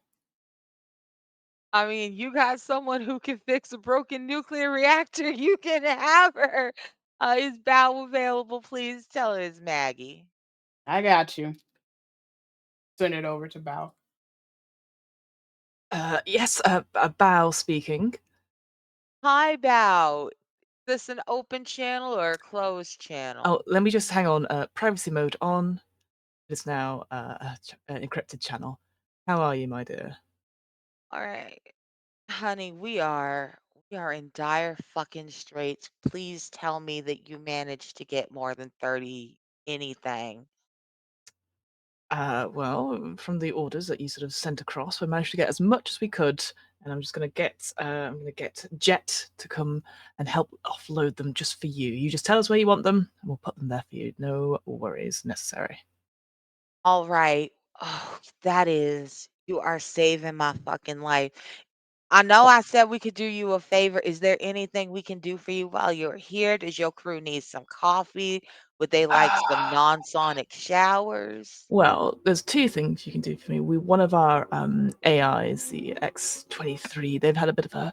They just need a little bit of a tidy up. Essentially, there's something wrong with the neural network. So maybe if any of your wonderful team could look to them there. Sorry, there's supposed to be other boy racers going past in my spaceship going on outside. The other thing you could do for me, which would be incredibly helpful, is I appreciate, obviously, I've gone through all this effort to put things together, but actually if you could direct any praise and appreciation towards the captain's study, that would be perfect. It's nothing to do with me at all. Just maybe just send all the positivity and stuff like that towards her, if that's okay. Just as a little tiny favor to me. Mm, baby, I know exactly how it is. Yeah, no. I know how to kiss an ass. We got this. Go ahead and you said you got one of them X units? Yes, it goes by designation X23. I'll send you over the schematics of I just pull a random piece of like blueprint and just send it on my little watch and send it off to her Yeah. so she can have a quick diagnostics check. Maggie goes, well, make sure that you have as many of your human crew if you got, I know it's uncomfortable, but if you got suits, I would have your loading crew go ahead and put them on. Y'all are gonna Mm. have to move through the hazard zone for about 2 minutes. We'll have a guide. You'll move through it fast, The but hazard zone, Maggie. This wasn't on any of the record and stuff. I thought we'd be I okay, need seeing you to as look out the window on what side of the ship you're on. This whole side of the ship is a hazard zone. no, no, We no. have to move our patients Mhm. through this to get them here. I know Right. you didn't think the cargo had anywhere special to go. No, no, I'm because I could hear her shouting through my watch. The watch is very far away from me as she's doing that, and then I'll be like, "No, my mistake, my mistake. Yes, I will make sure we are suited and booted." All right.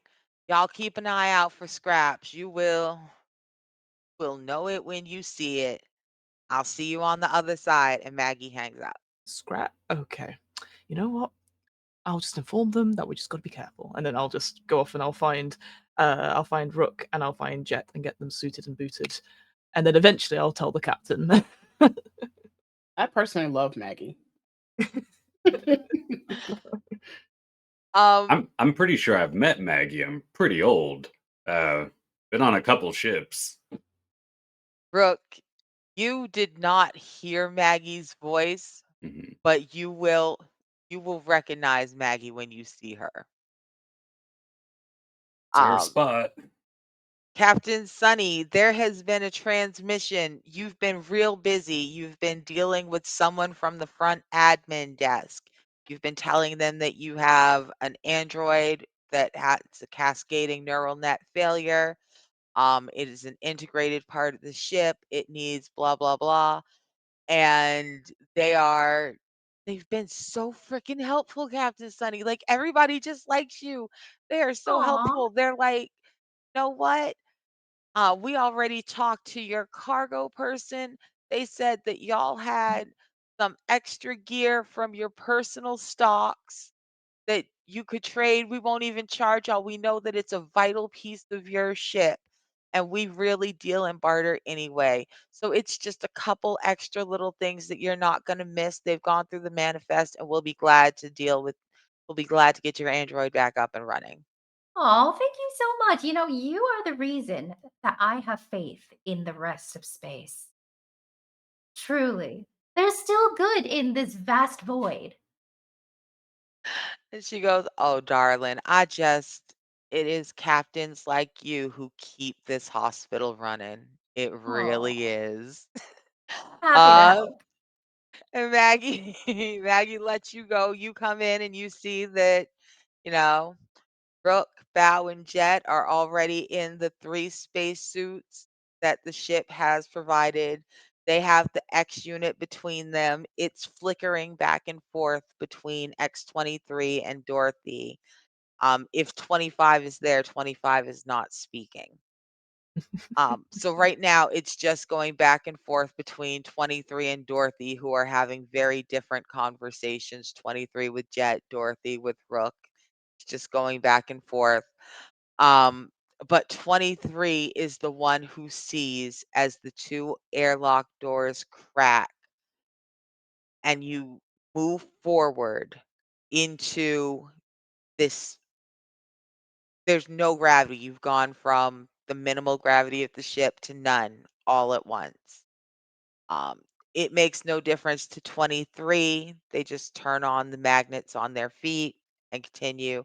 But as for the rest of y'all, I'm just gonna ask you to give me a real quick.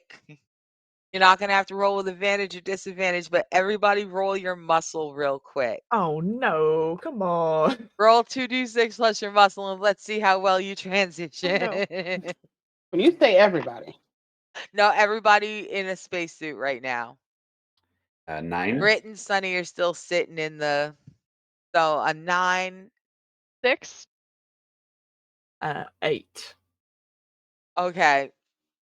So Rook and Bow, the 2 of you transition very smoothly. You are pushing pallets, big cargo dollies that are fully loaded. But Jet has the delicate equipment, the stuff that you did not want to load because one, She can just she don't give a fuck. She can lift it with gravity on. She definitely got it with gravity off. Uh, but 2, you just don't want it jostling. Jet is big, but she's careful, except she stumbles. She doesn't break anything. She doesn't eat shit, but there is an entire like 30-second cartoon of just twirling and trying to find balance in zero gravity without bouncing off this enormous crate. Um, and X23, voice stuttering, points out movement in the darkness. There are very, very few emergency lights still flickering in this section. This is mostly a dark section. It has no air, it has no life support. The hazard zone is exactly that, and you must move through it at speed because you're on the safe side of it, technically. But the further back you go, the hotter it is. And by hot, I mean the radiation shielding is not necessarily great on this side of the ship.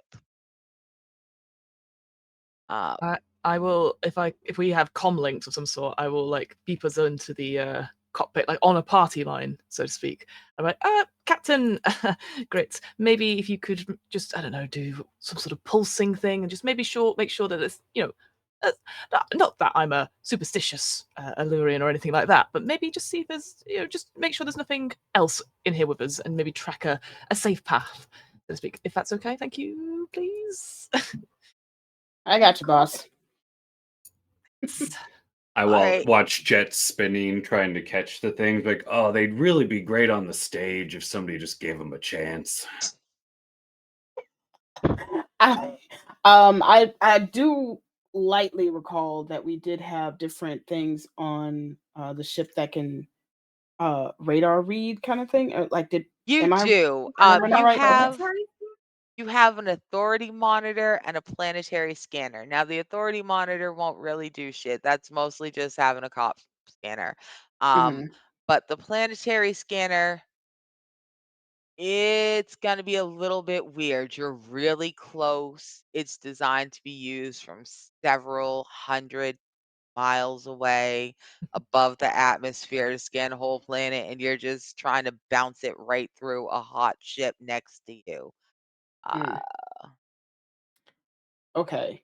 So we don't actually have something for movement or discerning between space, rocks, and people. Here's what I'm gonna say. Why don't you grab me 1d6?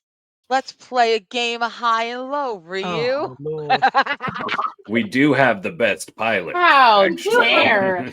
How dare I? Is it like one of those things where it will go off and like, oh, you're too close to everything, like a car sensor. You're like, yes, I Ryu, know that. let's roll for Mhm. luck, high or low. How dare you? um, Also, watch Roll for Luck on Wednesdays. So Ryu normally does this. Now she gets to sit through it. um, I'm gonna say hi. All right, roll your d6. Fun. 3. Oh. Well, it's your call. That's straight middle. No, that's straight middle. It's a low. 1, 2, 3 is low. 4, 5, Oh. 6 is high. Oh yeah. Oh no.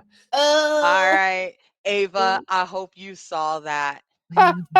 Ash, DK, Bree, this was for you. wild. Okay, so here's what happened. Um, you technically have you technically have the kind of stuff that would let you do a spy reconnaissance, but those particular things are operated by the AI. They're integrated into the AI system. So you cannot run those because half a portion of the AI system has been removed from the ship and is trying to get its neural net reintegrated. I just radio back. So maybe listen about that. So you know how you're holding your like 23 is probably going to be the best bet for you to get any hope of seeing anything out other than just space debris out there right now. Cool. Thanks so much. I see with my eyes that there's no problems. You're clear to go. Yes, your wonderful eyesight. Yes. I have complete confidence in you. Oh, You right. got this. Okay. I'll I turn mean, to does the ship have headlights? Could you just turn the headlights on? Would that Yeah, help? I got you. I got you. I No, click no, my no, space close your eyes. shoes together and the heels light up. Don't forget the heels. That's Heel lights. hilarious. Okay, so here's the thing. Rook has sneakers that light up on the heels. So those kind of help, but only if you're standing behind Rook. However, thankfully, X23 is listening and as you guys are saying you want to hear, it scans, it goes there, there, and it points, and you see that there is someone just kind of perched. You can't tell if they're old or young. They've got an old exosuit on. Like, this is the kind of suit you do EVA repairs in. It's a dark screen. You can't see their face, but they're kind of small. You don't know if they're small because they're young or small because they're old. And they're just kind of hunched on top of a thing. They just do one of these. I look at 23 with gratitude and regret again not carving them a bird because they're being really helpful. There's a weird kind of flickering, and 23's head begins to glow. It's a light, weirdish, yellowy kind of green. It's not super bright, but it illuminates about 25 feet around y'all. Hey, look, headlights. Thank you. Did that to myself. I set you up for that. I opened the door. Okay, so Is this like a we walk or we have to like jump through no gravity while holding things to land on other well, heights and things like that? you could technically go that way, but I would not. What you're going to do is the person Scraps, who you were told to look for, that is Scraps. Ah, They know the hazard zone better than anyone else on the ship. And so they gently alight on the ground. They have mastered the art of moving in 0G. They come over to you and without saying anything, you see them measure the sizes of the cargo dollies, look at the state of your suits, make a couple, like you see their fingers move. They just do one of these. Follow me. We're Um, going through Scrap's yard. Scrap shard. all right. You're All right. fired. Yeah. Cut the camera. I Everyone make else. sure Scraps notices my heels. Like, I'll make sure if Rook is going ahead, I'll also make sure that Jet is also there, and I'll be like, Jet. But Yeah. I didn't get a chance to say to you before. Uh-huh. I really enjoyed Fiddler on the Roof. I thought you made an excellent roof. Really? Yes. Thank you. That's Yeah. that's really sweet of you. I think right now though, because Uh-huh. I know you're struggling a bit in the zero grav. Just think heavy forts, think roof forts, like low. So I should be the roof again. Be as heavy as a roof. Okay. I mean, was you do thinking you. like You're tree the pots. actor. You're the actor. So I mean, just I can't wait for next season. Okay. All right. I can do this. Okay, after you. Okay. Jet just goes ahead. So here's the thing. I'm gonna make y'all. You're gonna describe navigating through this dark area lit only by this weird fluorescent headlight using the roll you already rolled. and my So heels, my heel shoes. who wants to be in front directly following Scraps? I'll do it to use the best use of my once again heel shoes, Best use of the heel the heel shoes. lights. Yeah, All right. Jet, are you bringing up the rear or are you in the middle? Jet's in the middle. Okay.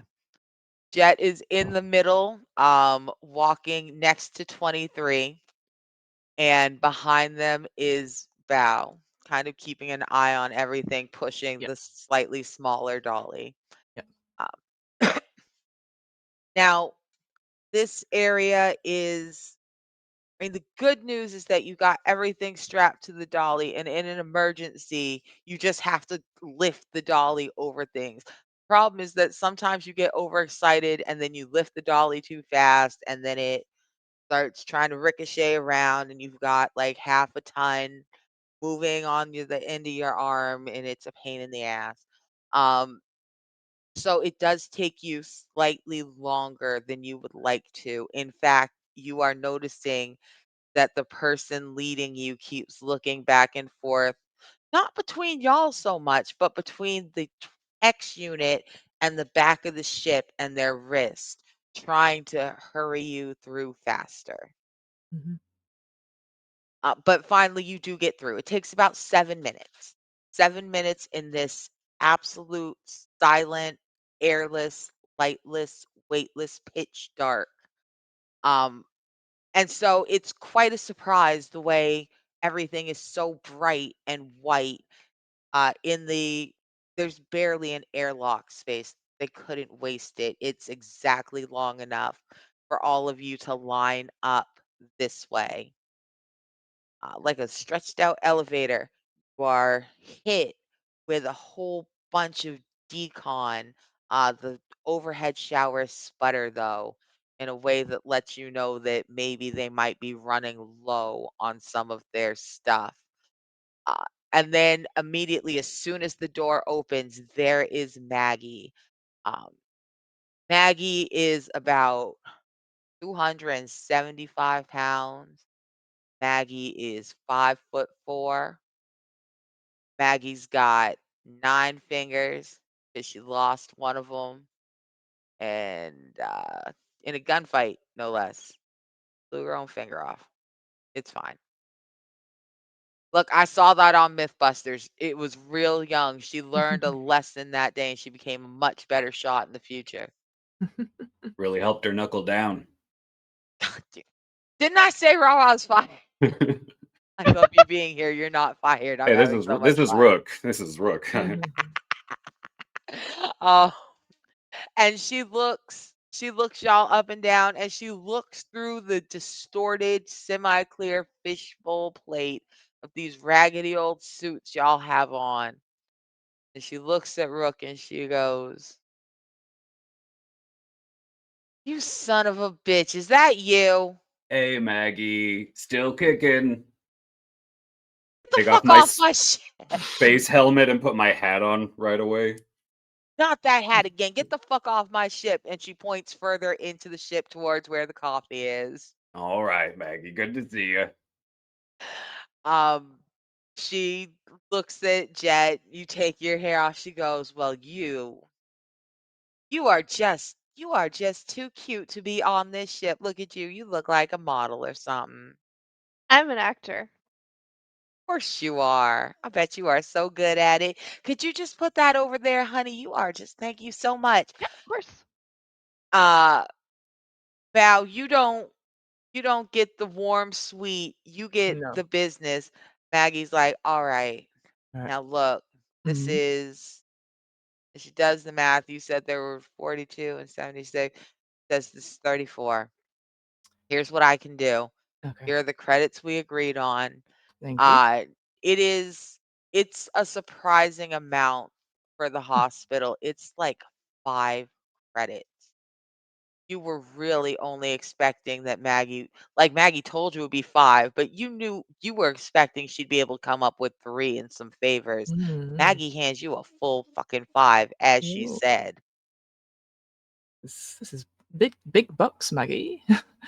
Well, this feels like you want something else from me, if you see what I mean with this sort of thing. I mean, I'll happily take it. I mean, yeah, I do. I'm not gonna lie. We got a problem. Oh, that's not what I wanted to hear. Yeah. I didn't problem Do is you not really know in my who wants to vocabulary. hear it even less? Me. Me, the Yeah. person who has to keep this shit from falling into the sun. I want to hear this even less. Here is the problem, and you are the only person I know smart enough to fix it. Oh, Mm. Lord, that same bullshit that you love to spin, she's spinning it back at you, and you find yourself sitting there going, God damn it. Yeah, heck. Oh, okay. Uh, What's the problem, Maggie? Problem is that we've been getting, I kid you not, we've been functioning for 30 years now. We've been getting cease and desist subspace transmissions from some little jumped up punk called Danell Course. He's the CKL Holdings lawyer. The the company that was supposed to scrap this thing that technically owns this derelict. Mm. Ah, they are, okay, you know that man I very definitely did not kill out on Corsica Ooh, I 3, mean, kill is a strong word. You mean he disappeared without a trace? and it Yes. had absolutely nothing to do with me You. except Mm-hmm. Janelle has some real strong information that perhaps I was there and not with you, as we both have said. More Yes. importantly, though, Mm.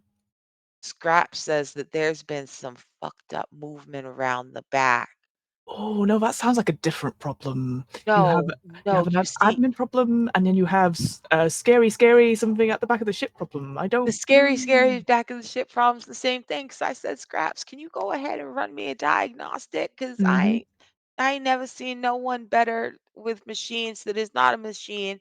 And what Scrap says is that someone is trying to reactivate the demolition thruster codes. Um, Ah, okay. so, like, at this point, here's what I would love to ask. You Mm. have a bot. And I'm gonna tell you right now, I told you that I could fix your X23 unit. I was lying through my teeth. I don't have shit here for a neural net replacement. What Oh, I Maggie, do have, no! what Don't do I that. do have, what I do have is I have a different bot. It's a better version. I can't trash my Android sending it towards that hot zone. I want you to send your Android and just loose those demolition chargers. And then I do know someone who does have the neural net circuitry. We can get it in. We can have it in a week, but we don't have a week. Okay, so what you're telling me, just making sure I've got this completely clear, Maggie, is that you have somebody tampering with stuff at the back of your ship, and you want to send our less than stable AI out there, whose probability of either becoming even more unstable or perhaps not coming back at all is increasing by the hour, and then you'd fix them. And what you see, I'm at a bit of a dilemma there because, like, I really want to help you. I just the money helps. But you gotta convince the team because this particular bot, oh, they honestly they hugged it. They really love this thing. And I mean, oh, it's gonna take some convincing, some sort of I need something. I thought, look, I thought you're the fucking boss. I, oh, Bow is not like that. That's such a good move though. You know what? You know what? For you, Maggie, I will tell the team that our bot is going to be used for a higher purpose, and maybe just ready them just in case. Um, you drive a hard bargain, but for you, Maggie, I'll see what I can do. Thank you. She, it's a deep. She's not a hugger. She does a big thank you, a deep ooh. And she goes, I really can. I really can get new neural net stuff in. Mm. So, I mean, we'll copy over as much, we will upload as much of your AI as we can. We'll preserve what's in there. Yep, get the data But banks. Someone's got to go detach them before they actually manage to send through the right fucking codes. All right. All right. I'll see if I can find any more stuff on this. What do you call it, Delane? I'll see if I can find anything on this lawyer. Maybe we can do some other things there. A bit of disruption. I'll see what I can do, Maggie. Me Thanks. go talk to my people, and I will shift away and open a comm link to the captain. Captain, it's been really well received down here. Actually, you're here, aren't you? Actually, you're in the. Are you on the ship? Are you? On the ship. Wait, our ship or this hospital? Oh, our ship. No, the captain Okay, yeah, never no, leaves. I was just checking because I imagine if I turn around the corner and there you are on the comm link. Captain, well, all's going well. Cargo is coming off very nicely. Obviously, Rook, Jet doing very well. They just want some help with a little thing at the back, and they're wondering if they could use X23 as a way to decouple some detonator links and stuff. It should be absolutely fine. I just needed to run it by you because it's got to have your stamp of approval. You are the captain. Now, how sure of absolutely fine are you? I've been guaranteed by the head nurse here that it is doable, and that they will have parts needed to make X23 back to full service within a week. It's just one thing that they're really low on parts. You've seen the pictures, the pamphlets, they're everywhere. They're Of like, course. oh, Everything's on back order. mm-hmm. Okay. I would hate for anything to happen to X23 because, of course, not only are they a valued member of our crew, So they are valued, a yeah. friend. My best friend. Exactly. Oh, you've got the party line open. Hi, Grits. No, I'm just yelling from my station. Open communication is what makes this team run. Oh, excellent. Everyone's in on this call now. Hello, everyone. Even the people around the corner. So I will explain the situation in BAL terms, but obviously indicating that X23 in as sort of like as much jargon as BAL can, but I think it's made clear that it's unlikely X23 can come back in one piece from this mission. Jet's gonna ask X23 what they want to do. Ooh. All right. So here is what happens. The X unit is still flickering between 23 and 7. 23 is continuing to have a neural cascade failure. 7 is still mostly legible. And she lets you know that 23 is not capable of making that decision. He does not understand. But that Dorothy is also in the X unit. She is capable of making that decision. And that it is built into her core protective drives that if this hospital ship is in danger, her unit, she wants to take the unit that she is in and go disable the thrusters. If Um, X7 agrees, then I give my full stamp of approval. Can I ask something? you can. I'm going to assume that I've legally stolen several ships before. Legally Yeah, what stolen. assumptions mean, Ryu. It makes an ass out of you and me. So Now look, I- you have left with more than one ship that is not the ship you parked. We'll put right, it that way. of course, and maybe they had special, detonations and things in place in case of loss or stolen or fallen into space. Would I have been on a team in the past that knows faster or better way to something to tell X7/X23 to make it an easier roll, a quicker roll, or something? Here's what I'll tell you, my good friend. So, not everybody on the crew has seen it. Everybody knows it's there, but, like, everyone hasn't seen it 'cause it's nobody's business where the tattoo is. But you do happen to have a tattoo on your body, and that tattoo happens to be semi-famous in certain quadrants of the galaxy. It may or may not be related to a very specific crime family. It's nobody's business why you got it. Don't worry about it. Stop asking cop questions. Um, but because of that tattoo, you do happen to have some skill with recognizing demolition thrusters. But between the X-23 unit not functioning, X-7 having trouble running the body, and just the fact that there's no power over there, you're not gonna be able to transmit that information. You would need to put on and they would have to bring you one of the hospital EVA suits. You would have to accompany the X unit, but it would increase the odds of the X unit surviving by 60%. Jeez. But it is a hot zone.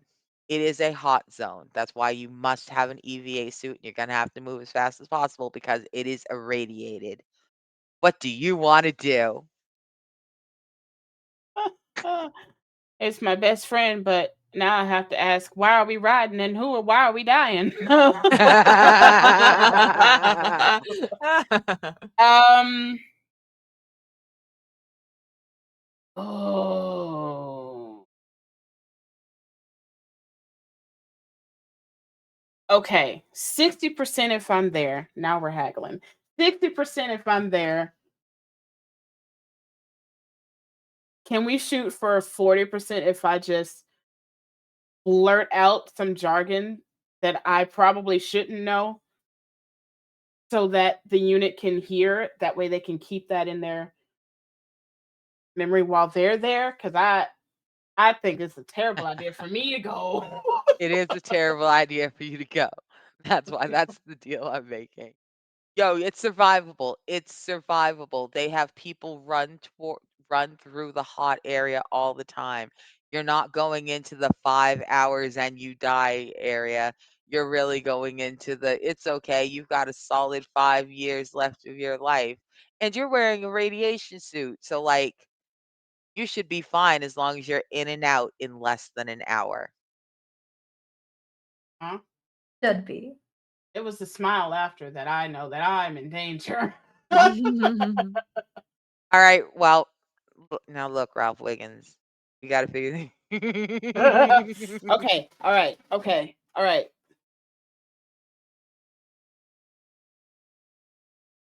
No, I'm not going. I can't go. Yeah, I'm so sorry. I can't. I love it. Jet would do it. Yeah, that's what I was going to ask if somebody else wants to. I could Jet Now, write what would the go. hell are down. the rest of y'all gonna do? Ryu can't send. If Ryu could send messages through the dead zone, which I already said she couldn't, if she could send them, she just send them to the robot, and the robot would be fine. Bless you, Jet. Well, how many bombs have you, Keanu? Please let me know how many bombs you have deactivated. How many buses have you kept at 50 miles an hour? You've got me concerned now. I will let you do it, but you. But are you sure it's a good idea? Oh, it's not a good idea. All right, She's y'all. not smart enough to know that. All right, y'all. I'm gonna let the actor go. So here's what we're gonna do. Here's what we are going to do. Oh. This is how it's gonna play out. Ryu, what I will let you do is I was not gonna let you give the X unit information, but I will let you play telephone with Jet. You will be It's a able to play. It's a play. Read communicate with lines. Read lines. Method you'll be acting. able to communicate with Jet for about halfway through the hazard zone. Mhm. As soon as they pass beyond the length of your ship and start getting into the red zone, the radio is going to cut. And Gotcha. it'll only be local communication between Jet and X7. All right. Maggie Oh. looks at y'all. She hears, you know, 3/4 of the conversation because most of y'all are on the ship.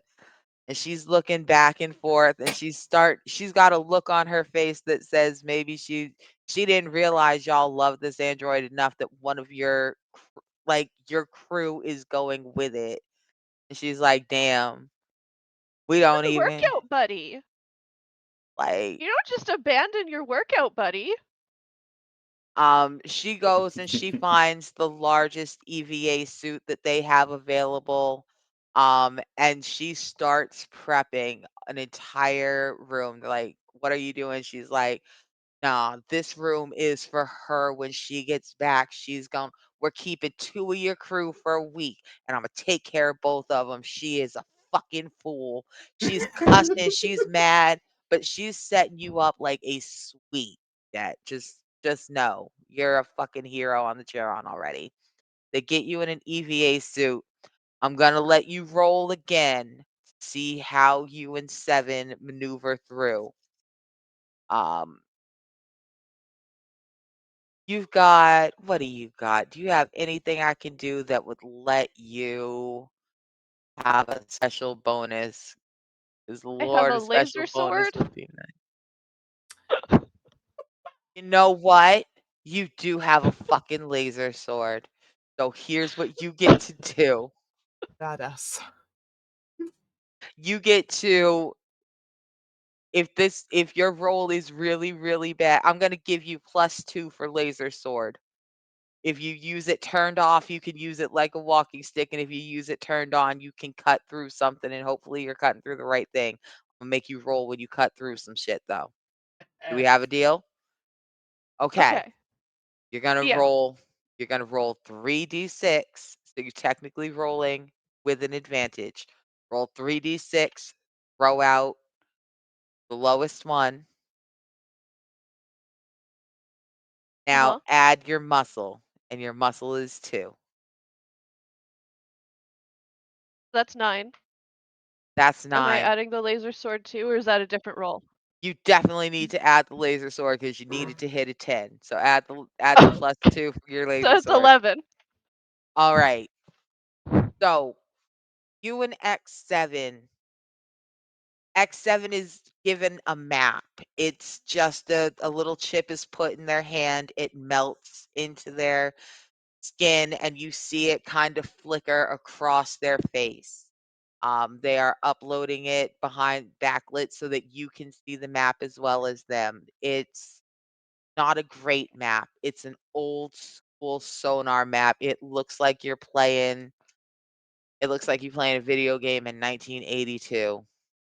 Do outlines, everything is green and red and black. Um, but it's enough to let you kind of navigate your way through, and there's a large timer on the X unit's head just counting down from 1 hour that starts the second you hit the hazard zone. Why don't you describe to me how you navigate through the hazard zone in 30 minutes or less because you rolled pretty good. You've got your sword. Tell me how you and the X unit get through. Okay. I assume there's not gravity in the hazard zone. Um, but there are large things there. So I think what she's mostly gonna do is try to like land on something big and then like push herself off of it to like see if she can like kind of go really fast. Mhm. Um, and she'll use the laser sword to kind of like guide her as like a walking stick to guide herself around other objects or like swing it like a baseball bat to get smaller ones out of the way. Okay. Um, so functionally, the way this looks is that mostly the X unit keeps its magnetic feet turned off. It is easier and faster to follow you step by step as you fly. But every so often, as it sees you preparing, it relocks its feet to the ground. It braces you so that momentum only works one way, and it holds you as you slice through things, as you push things through, and then it launches you forward into your trajectory again and launches itself behind you. You and X7, you and Dorothy are a fantastic team. there's a reason the crew loves Dorothy. The crew loves X-23 because he's just a goofy little kid who really likes to try too hard and wants to be your friend. Sometimes he's a little creepy because he's in a giant 8-foot monster body. He's a goofy little try too hard preteen. But people love Dorothy because Dorothy is that bit. She's your girl. Dorothy gets it done. She's just zoop, catch, boom, on. The two of y'all muscle your way, just big bitches muscling your way through the cold, the dark, the dead space. And the entire time, you can hear Grit giving you instructions in your ear. They're not too fast. They're pretty simple, um, but it's a long list of them. So I'm going to have you roll one more time. You are going to roll against Okay. the odds on this one Oh no. because you're going through Alright. the hazard zone. Transmission's not great. So you're going to roll 3 dice. You're going to Uh-huh. take away the highest dice, but then you get to but then you get to add your savvy, which Which is is a 0. 0. You'll be fine. It's absolutely fine. So let's see how well you memorized your lines. That's a 3. No! That's a No, 3. it does not. Oh. Okay. I added to 2 and a 1. Oh no. Now now the X unit cannot, it is taking all of its strength and tech to move y'all forward and to remember what it has to do itself. It's holding the unit together even as 23 continues to break down and spiral into a, neural plateau. Um, she cannot hear all of the instructions that Grid is giving you, and there's so many of them, and they're so fast, and it's not your fault, man. You do a whole bunch of stuff really, really well, Jet, but no one's ever asked you to to help disassemble a bomb before. Honestly, no one's ever asked you to act like you were disassembling a bomb before. You can't even pretend to be one of your previous characters. Um, There's not usually bombs in Shakespeare plays. there's not. And Shakespeare is your thing, but right about the time that you start hearing the Geiger on your suit start going click, click, click, click, click, click, click, know that you've reached the first of these areas. Um, and from here, I don't know what you thought you were going to look at. Maybe you thought it was going to be a little small thing like a panel, or maybe something like a this thing is fucking huge.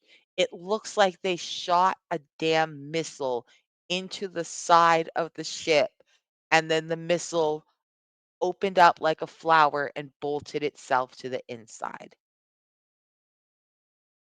Now, the instructions that they were trying to give you would have let you circumvent all the heavy, hard lifting of trying to, unhook it and just bypass it.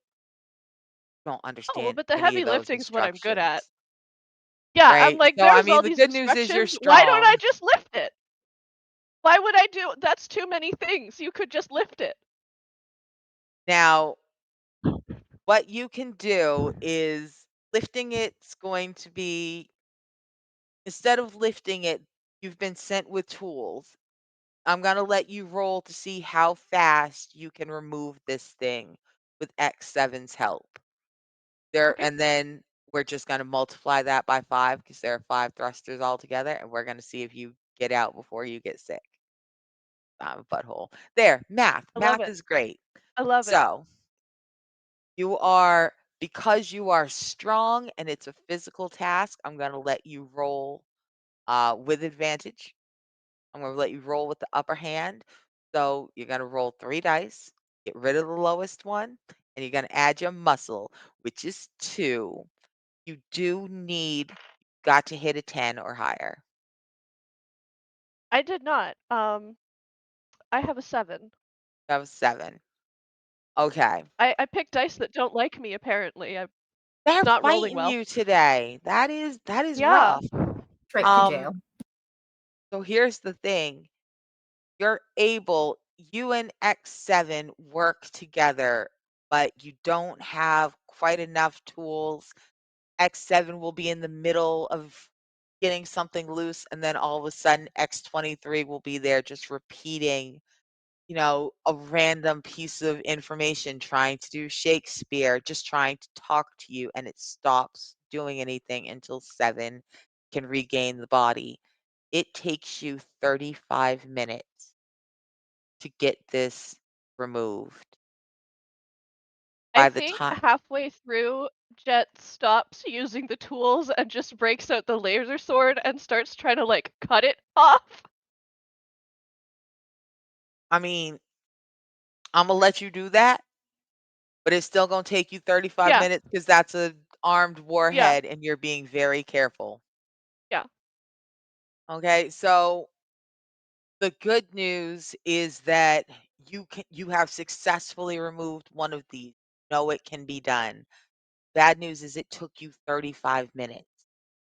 You only have an hour to safely be in this area. If you stay and continue to help X7, you are exposing yourself to a very dangerous level of radiation.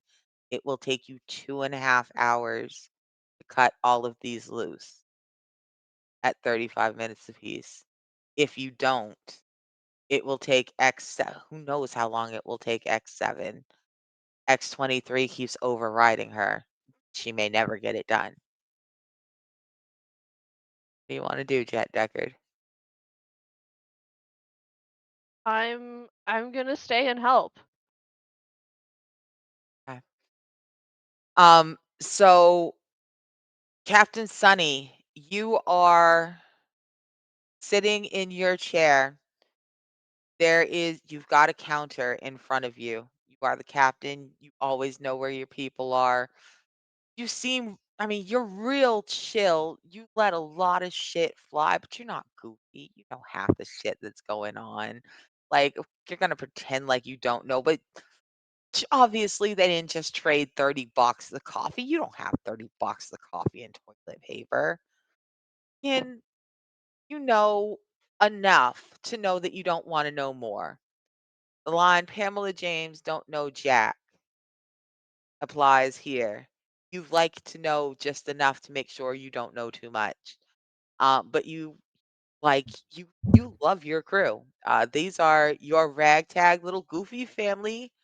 Um, that's your grumpy little alien who wants to pretend like they don't love nobody.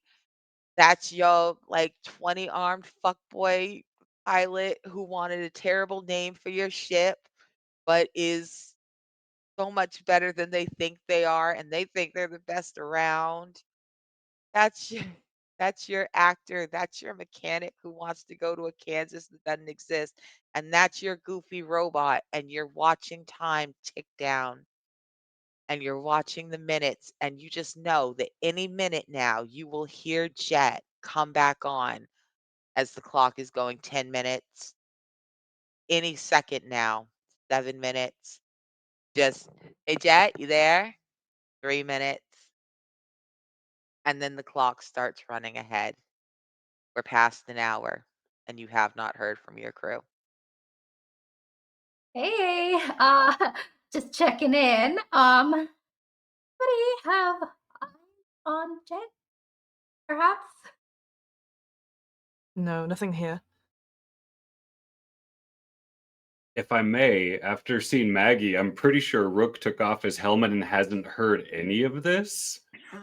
So he had a cup of coffee and fell asleep. And now he's waking up and like, wait, who's looking for who? Hi, yeah, Jet. Nobody eyes on Jet. Jet. I saw Jet a little while ago with when we came in with and met Maggie. A I couple hours, I guess. I quickly explain everything like off thing. So you probably Captain only here goes like, wait, what? Like on the Dorothy? comlink. Yeah. I start jogging. No, no, no. No, No, no, no. no. Yeah. As you start to move quickly towards the door, a very bland figure. Um, they look totally human, very boring human. They're not though. You've got the X unit and all of its like 37 different functionalities that act as personalities. You know an android when you see one at this point, even one that looks perfectly human.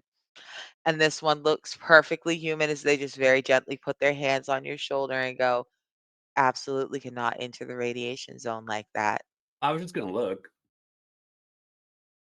You can't see where they are from here. Oh, I guess Please I return wasn't. please return to your seated position. We are perfectly capable of treating irradiated patients. He sits on Your the crew ground. member will be back. Hey, what does that mean? I think they irradiated Jet. I don't know. I forgot to put my microphone in. I couldn't hear anybody for like 3 hours. Sorry.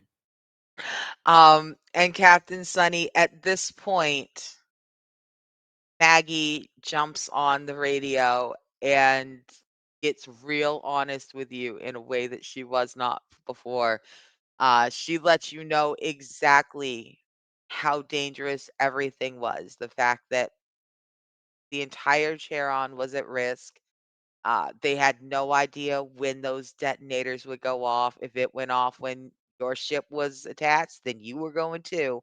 There are dozens of ships. There are hundreds of people in this hospital. And that, quite frankly, she abused the favor of a friend. She knows she did wrong and she would do it again because she needs to save this hospital. Well, Maggie, put me in a real tough position. I understand that there's a lot of people on this your hospital.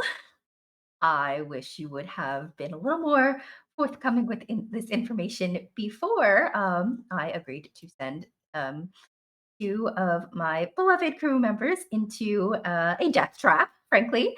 And I will be down there in 5 minutes. Takes a deep breath and she goes, we'll have someone at the airlock with safety suits for you. Thank you. Using Um, my Gambit Heart of Gold, could I try to convince this AI robot to help me and to go with me, with them being a fancier model? I have a Um, 0 to savvy, but I have a Heart of Gold Gambit. do have heart of gold. I just Dorothy's out there, and Jet has such a future. You should see their monologues. They're so much better alone. Um, we all really believe in all of them, you know? The AI, what? Absolutely.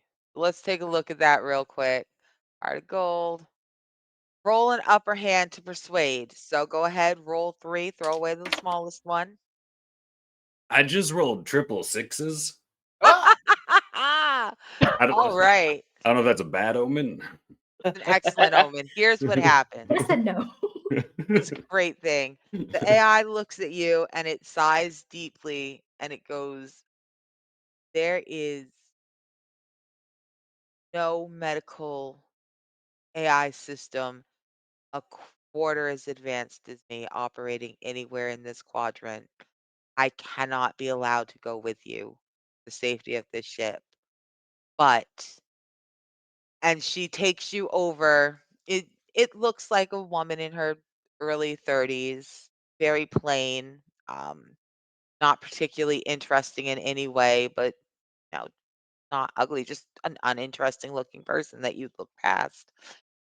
She takes you over to a door, opens it up, and there are 3 heavy duty radiation suits. She hands you one of them, and you as you're putting it on, she grabs the other 2, and she goes, "You can take these to your crew. If you want, you can try to get to your friends in time, If and if not, come back and wait. We'll go get them. We never leave anyone in the hot zone. And just turns and leaves. Do the heels light up on these new suits? They do not. They are Okay. not cool. Not as good, I guess. I think he has a real moment considering thinking about how young the rest of the crew is, like if he should even send the 2 suits back to them. But then he's gonna decide, better in numbers. And Jet's taught me we all have a role to play. Um, this is ours. We're a crew. All right. Come on, Tara, he yells at his leg. And then going to get to wherever he can hand off the other 2 suits as quick as Okay. possible. So by the time you have finished putting on this suit, Sunny and Britt, have you stayed at the ship or have you boarded the hospital ship? So I kind of, as the captain is getting up to leave, when they say, I'm gonna be there in 5 minutes, I kind of look up and I'm just like, I have an idea. I just need you to say, yeah, do that. You know what? Yeah, do that. Thank you. And if nobody else is on the ship, as soon as everybody's off the ship, I'm gonna undock it and I'm gonna start doing a spin towards the back of the other ship. All right. I can see where you're going and I grok with it. Yeah. So Rook has 2 suits available. There is Bao, there's Captain Sunny. Yeah, no, everyone else is back there. So I Bao could and Captain also Sunny, there are take 2 one to give EVA to suits. Jet. You are not Jet's gonna wearing want one. Jet to take off the suit they're already That's wearing and true. put That's on a true. new one. Do That they is have the same quality suit, or was Jet's not as um good? Jet's was not quite as good. Okay. Jet's was the kind of suit you wear to transport patients, not to do repairs. Because they just didn't have one of the big heavy duty repair suits big enough for Jet. All Too them many muscles, all muscles. that thigh. Many muscles, not enough space. Okay. So Val, Captain Sunny, are you going with Rook? Try to I'm get Jet. absolutely going. High five. I don't high five. It sounds like sorry, did you say there's only 2 of those suits? No, there's the one Rook is wearing, and there's 2 extra. You I'm like don't have to, but it's there. I They're think looking at you. yeah, no, I see that. I The think if bird there's crew. Yeah, mm, we're a team. oh, T. And I think Bao wrestles with the fact that it's kind of Bao's fault why Jet is out there and that the captain signed off on the things because the captain didn't have all the things. So I'm like, okay, I guess. And then just the suit is it's thrust at Bao, and I'm Yeah. just oh, I hate scary backs of ships. There's always blooming aliens or some sort of creatures and monsters that are going to get blown up, and it's just Oh, I run away from Fiona. all this. There's never been an explosion involving the back of a ship where you and I are concerned. It's fine. It was the top. It was the Mhm. top. You're fine. You're going to the back. I think So, so. Reluctantly, yes, Bao goes with the team. Yay. And I Best know you triple don't like six. hugs, but I'm gonna just give you a good thumbs up. Oh, so cringe. here's what we're going to do. I'm gonna have one of y'all. I'm gonna have one of y'all do me one big action roll, and the other 2 will follow. All right. Now, this big action roll is going to be the equivalent of an attack. Um, you're going to be moving as fast as possible. You don't have X7's map. You don't have X7's headlight. Um, but they made a pretty decent sized path. So I'm going to say that you only need a 9 to get there in 15 minutes or less. Who wants to roll and lead? feel as the captain I probably should. All right. So, in fact, you do technically have that move, the captain. You lead your crew through thick and thin, and they'll trust you once per scene. When you order one of the crew to do something, they roll with the upper hand on that check. So, you could Captain, it should be me. It really should. No, My leg will survive no matter what, so that already gives me better odds. that's true. I appreciate you taking initiative, and I trust you to lead us directly to our lost shipmate. Great All right. Scott. Brooke, you and Tara are in front. You're going to make the roll for the party. You get an upper hand. So roll 3, toss that littlest one, and you're going to be rolling with, or what's your thingy? Grit That's, is my highest. yes. All right, so 3, toss the lowest and add 2. 8 plus 2, 10. Yes. Okay. You Ooh, only needed a 9. flying So V style. 3 of flying V us. style. There you go. Information. And Tara is doing the business. She's thumping down. You can do a half version of what the X unit could do in that you can briefly magnetize Tara on and off. So that's giving you the chance to land solid, yeet Douche. the captain, yeet bow, and then jump past them, catch them, and do it again. Y'all clear this thing in like 12 minutes, but it's already been close to 2 hours by the time everyone is suited up and you get there. You find that Jet and the X unit are both at the very last detonator. Uh, Jet is looking very ill, even through their suit. They are dripping with sweat. Uh, they're shaking. They are on they've taken a knee next to their laser sword, which is partially through the very last piece of casing. The X unit is just crumpled. They've almost removed that last one. All right, both of you are getting out of here. I will take over from here. I would like to use my gambit to try to convince the captain that the captain and Bo would be much better at carrying Jet back than I would be. And I should actually stay. Okay. All They right, need go you, ahead Captain. and gotta roll for it. Yeah, and I still have a 0 to savvy, so. Yeah. But you still get to roll 3 Uh, and throw away that little guy. That's a 7. 7. Yeah, All with right. Whoa, upper whoa, hand. aha, wait, Sunny. I have something. I have something. Oh, Sorry, I've just remembered.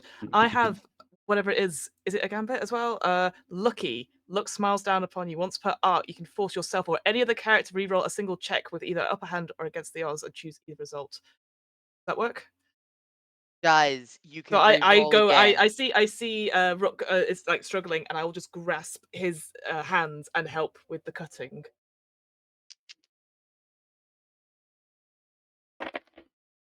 That's better. That's an 11. If it's still the savvy check, it's just a flat 11. It is. It is now an 11.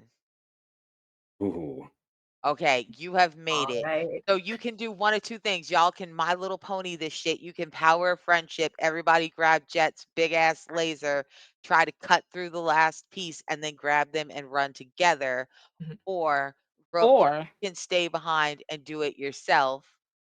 And everybody looks over and notices that something a little fucky is happening outside the window, which is not a window. It's just a giant hole in the ship. or Or Rhea, why don't you arguably, tell us about some more? arguably, can you tell me if this is possible? This is just a kind of wide open in space section. I had to like fly through debris and all kinds of crap just to get close enough to where I am. And as soon as I'm like in a general direction of where I think the most like body heat situation would be, uh through their suits. I'm just gonna go over the intercom and just be like, short. Hopefully, this is short enough. I'm just gonna go over like, if you're there, throw something. If you're there, do throw, cut through, flash, anything, quickly. And then I'm just going around, and if I'm close enough when they see the ship, and if I'm close enough that the comms are working, I want to just be like, jump onto the edge of the ship. That is an option, y'all. So, what would you like to do? Would you Can like we hear to the captain? you can hear you can hear the vast majority of what Grit said. So you were able to Jet, you don't really hear anything. You hear a ringing in your ears is what you hear. But everyone else, you heard the vast majority of what Grit was saying. You've got a rough idea that they're saying they are parked outside the hole. Throw yourself through the hole in the wall. But this detonator's almost out the wall. Are you gonna run back to the decontamination station, leaving Rook to cut it out himself? Are you gonna My Little Pony this shit and do the power of friendship and cut it out together and then throw yourself out the wall? Or are you just gonna be like, fuck it. It'll if this thing blows up, it'll just let itself loose. It's only got half a thread hole in it and just like leave. Just be like, fuck these people, grab your robot and go. What do you want to do? My vote's power of friendship. Let's do it. My Same. vote is also power of friendship. Yeah. When Grit says do something, I go to click my heels a bunch, but there's no lights on these new suits, so that's a bummer. It's a bummer. Yeah. All right. So with the three of you, I'm not going to make you roll. The three of you together are as strong as Jet, and you are Ah. able to. It still takes a solid 2 or 3 extra minutes. Grit, you're starting to get worried. You're starting to think they didn't hear you, and then all of a sudden you see a whole ass missile go flying by, and you're like, "Well, I did tell him to throw something." um, You weren't specific. now Now, what do y'all want to do? Y'all want to spend the next, y'all want to spend 20 minutes maneuvering through the dark, airless, weightless position, or do you want to jump out onto the wing of your own ship and have Grit very carefully, just like when you're a kid sitting in the back of the pickup truck, and just have Grit very carefully pull you around to the front to the Yeah, decontamination come on. station? Yeah, I think Yeah, Jet's gotta get Jetters. out of here. Let's gotta Come do on, that. Grit. You two take Jet. I got Dorothy. Just gonna slingshot ourselves onto our ship. All right. Now, Ryu's roll was so good that I'm just gonna say Ryu is perfectly parked. Like y'all are barely even slingshotting yourself. You go to throw yourself out the window and you see that there's only like a 7-foot gap between the back cargo space and where you are. It is essentially just going in space. Ryu's already got Grit has the cargo doors open. You literally just go, it's the easiest. It is the easiest escape y'all have ever had. Nobody's shooting at you. There are no bombs this time. There's not that one thing with the tiger fish. That was a wild time. I can't believe y'all got away from that. But you're just in the cargo bay and you run as if to say, "Hello, you miss Grit so much," and you bounce off the force field because Grit is not ridiculous. Of course, the force field is up. Y'all are hot as hell, just irradiated as a motherfucker. Don't hug me. Understandable. Over there. I'm holding on to Dorothy. I'm talking about now. See, this is what happens when I know the weight of what's going on. And anyway, and I'm just like yelling as we Through the go force back field. around. um, Jet, they go ahead and you're starting to come around. Just kind of look up and you're on your ship and your crew is looking down at you and you're I being don't pulled feel around to good. the ER door. I'm like fanning you.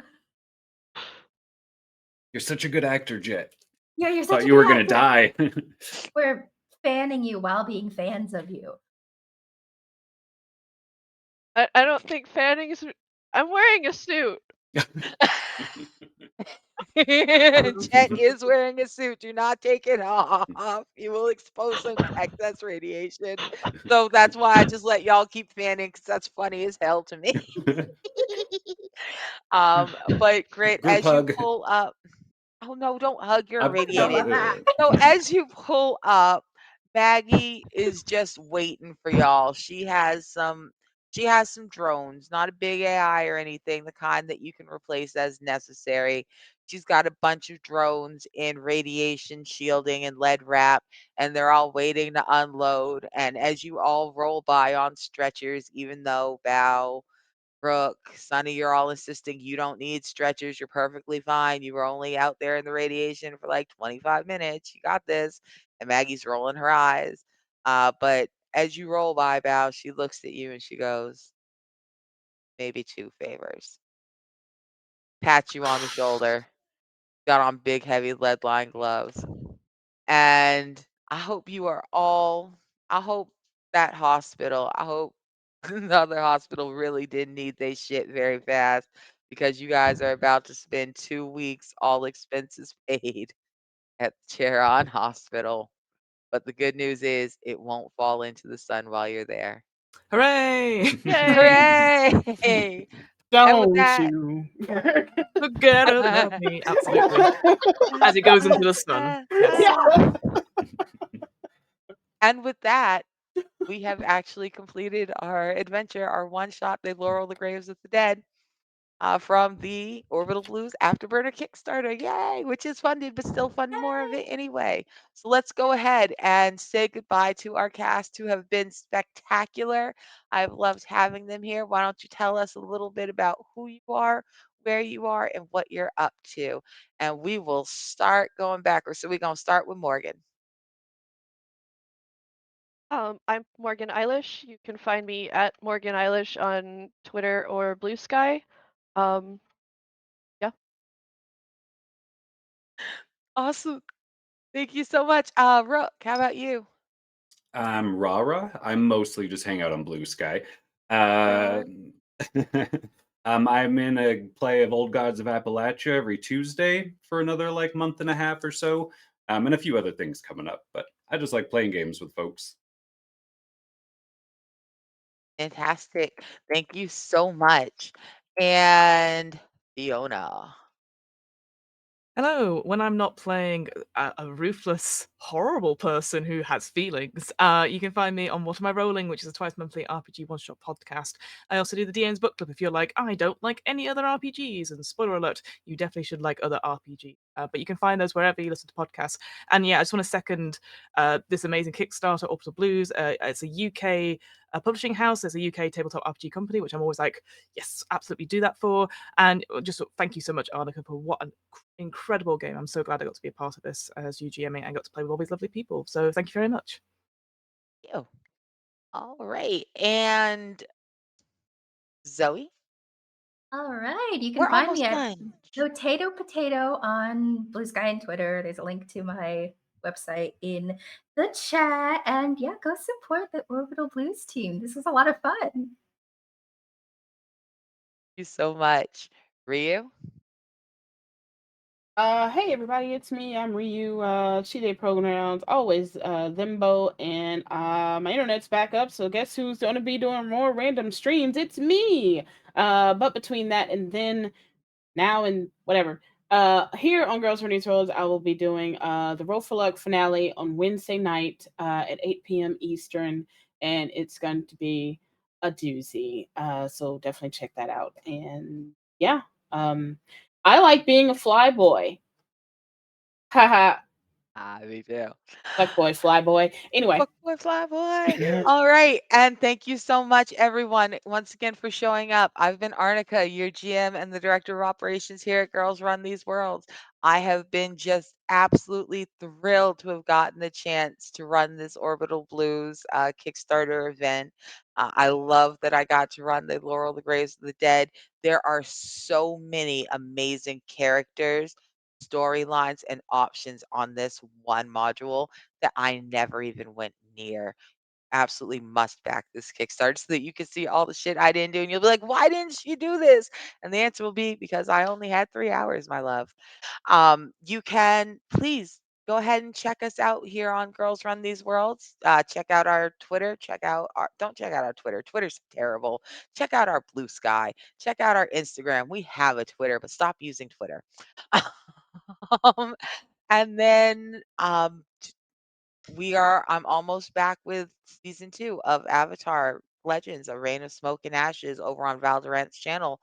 Our session 0 is coming up this upcoming Friday, which means we start in November. I'll see you there. And that's us. Thank you so much, everybody, for joining. Are we raiding? I don't. Ryu Oh, surprised me with a raid. I surely will as soon as we go to the end card. All right. Smile and wave. Stick around And for the raid, bye. everybody. We're going to find some lovely people to go share this love with. And you are amazing. Thank you very much. Bye. Bye. Bye. Thank Thank you. you. Bye.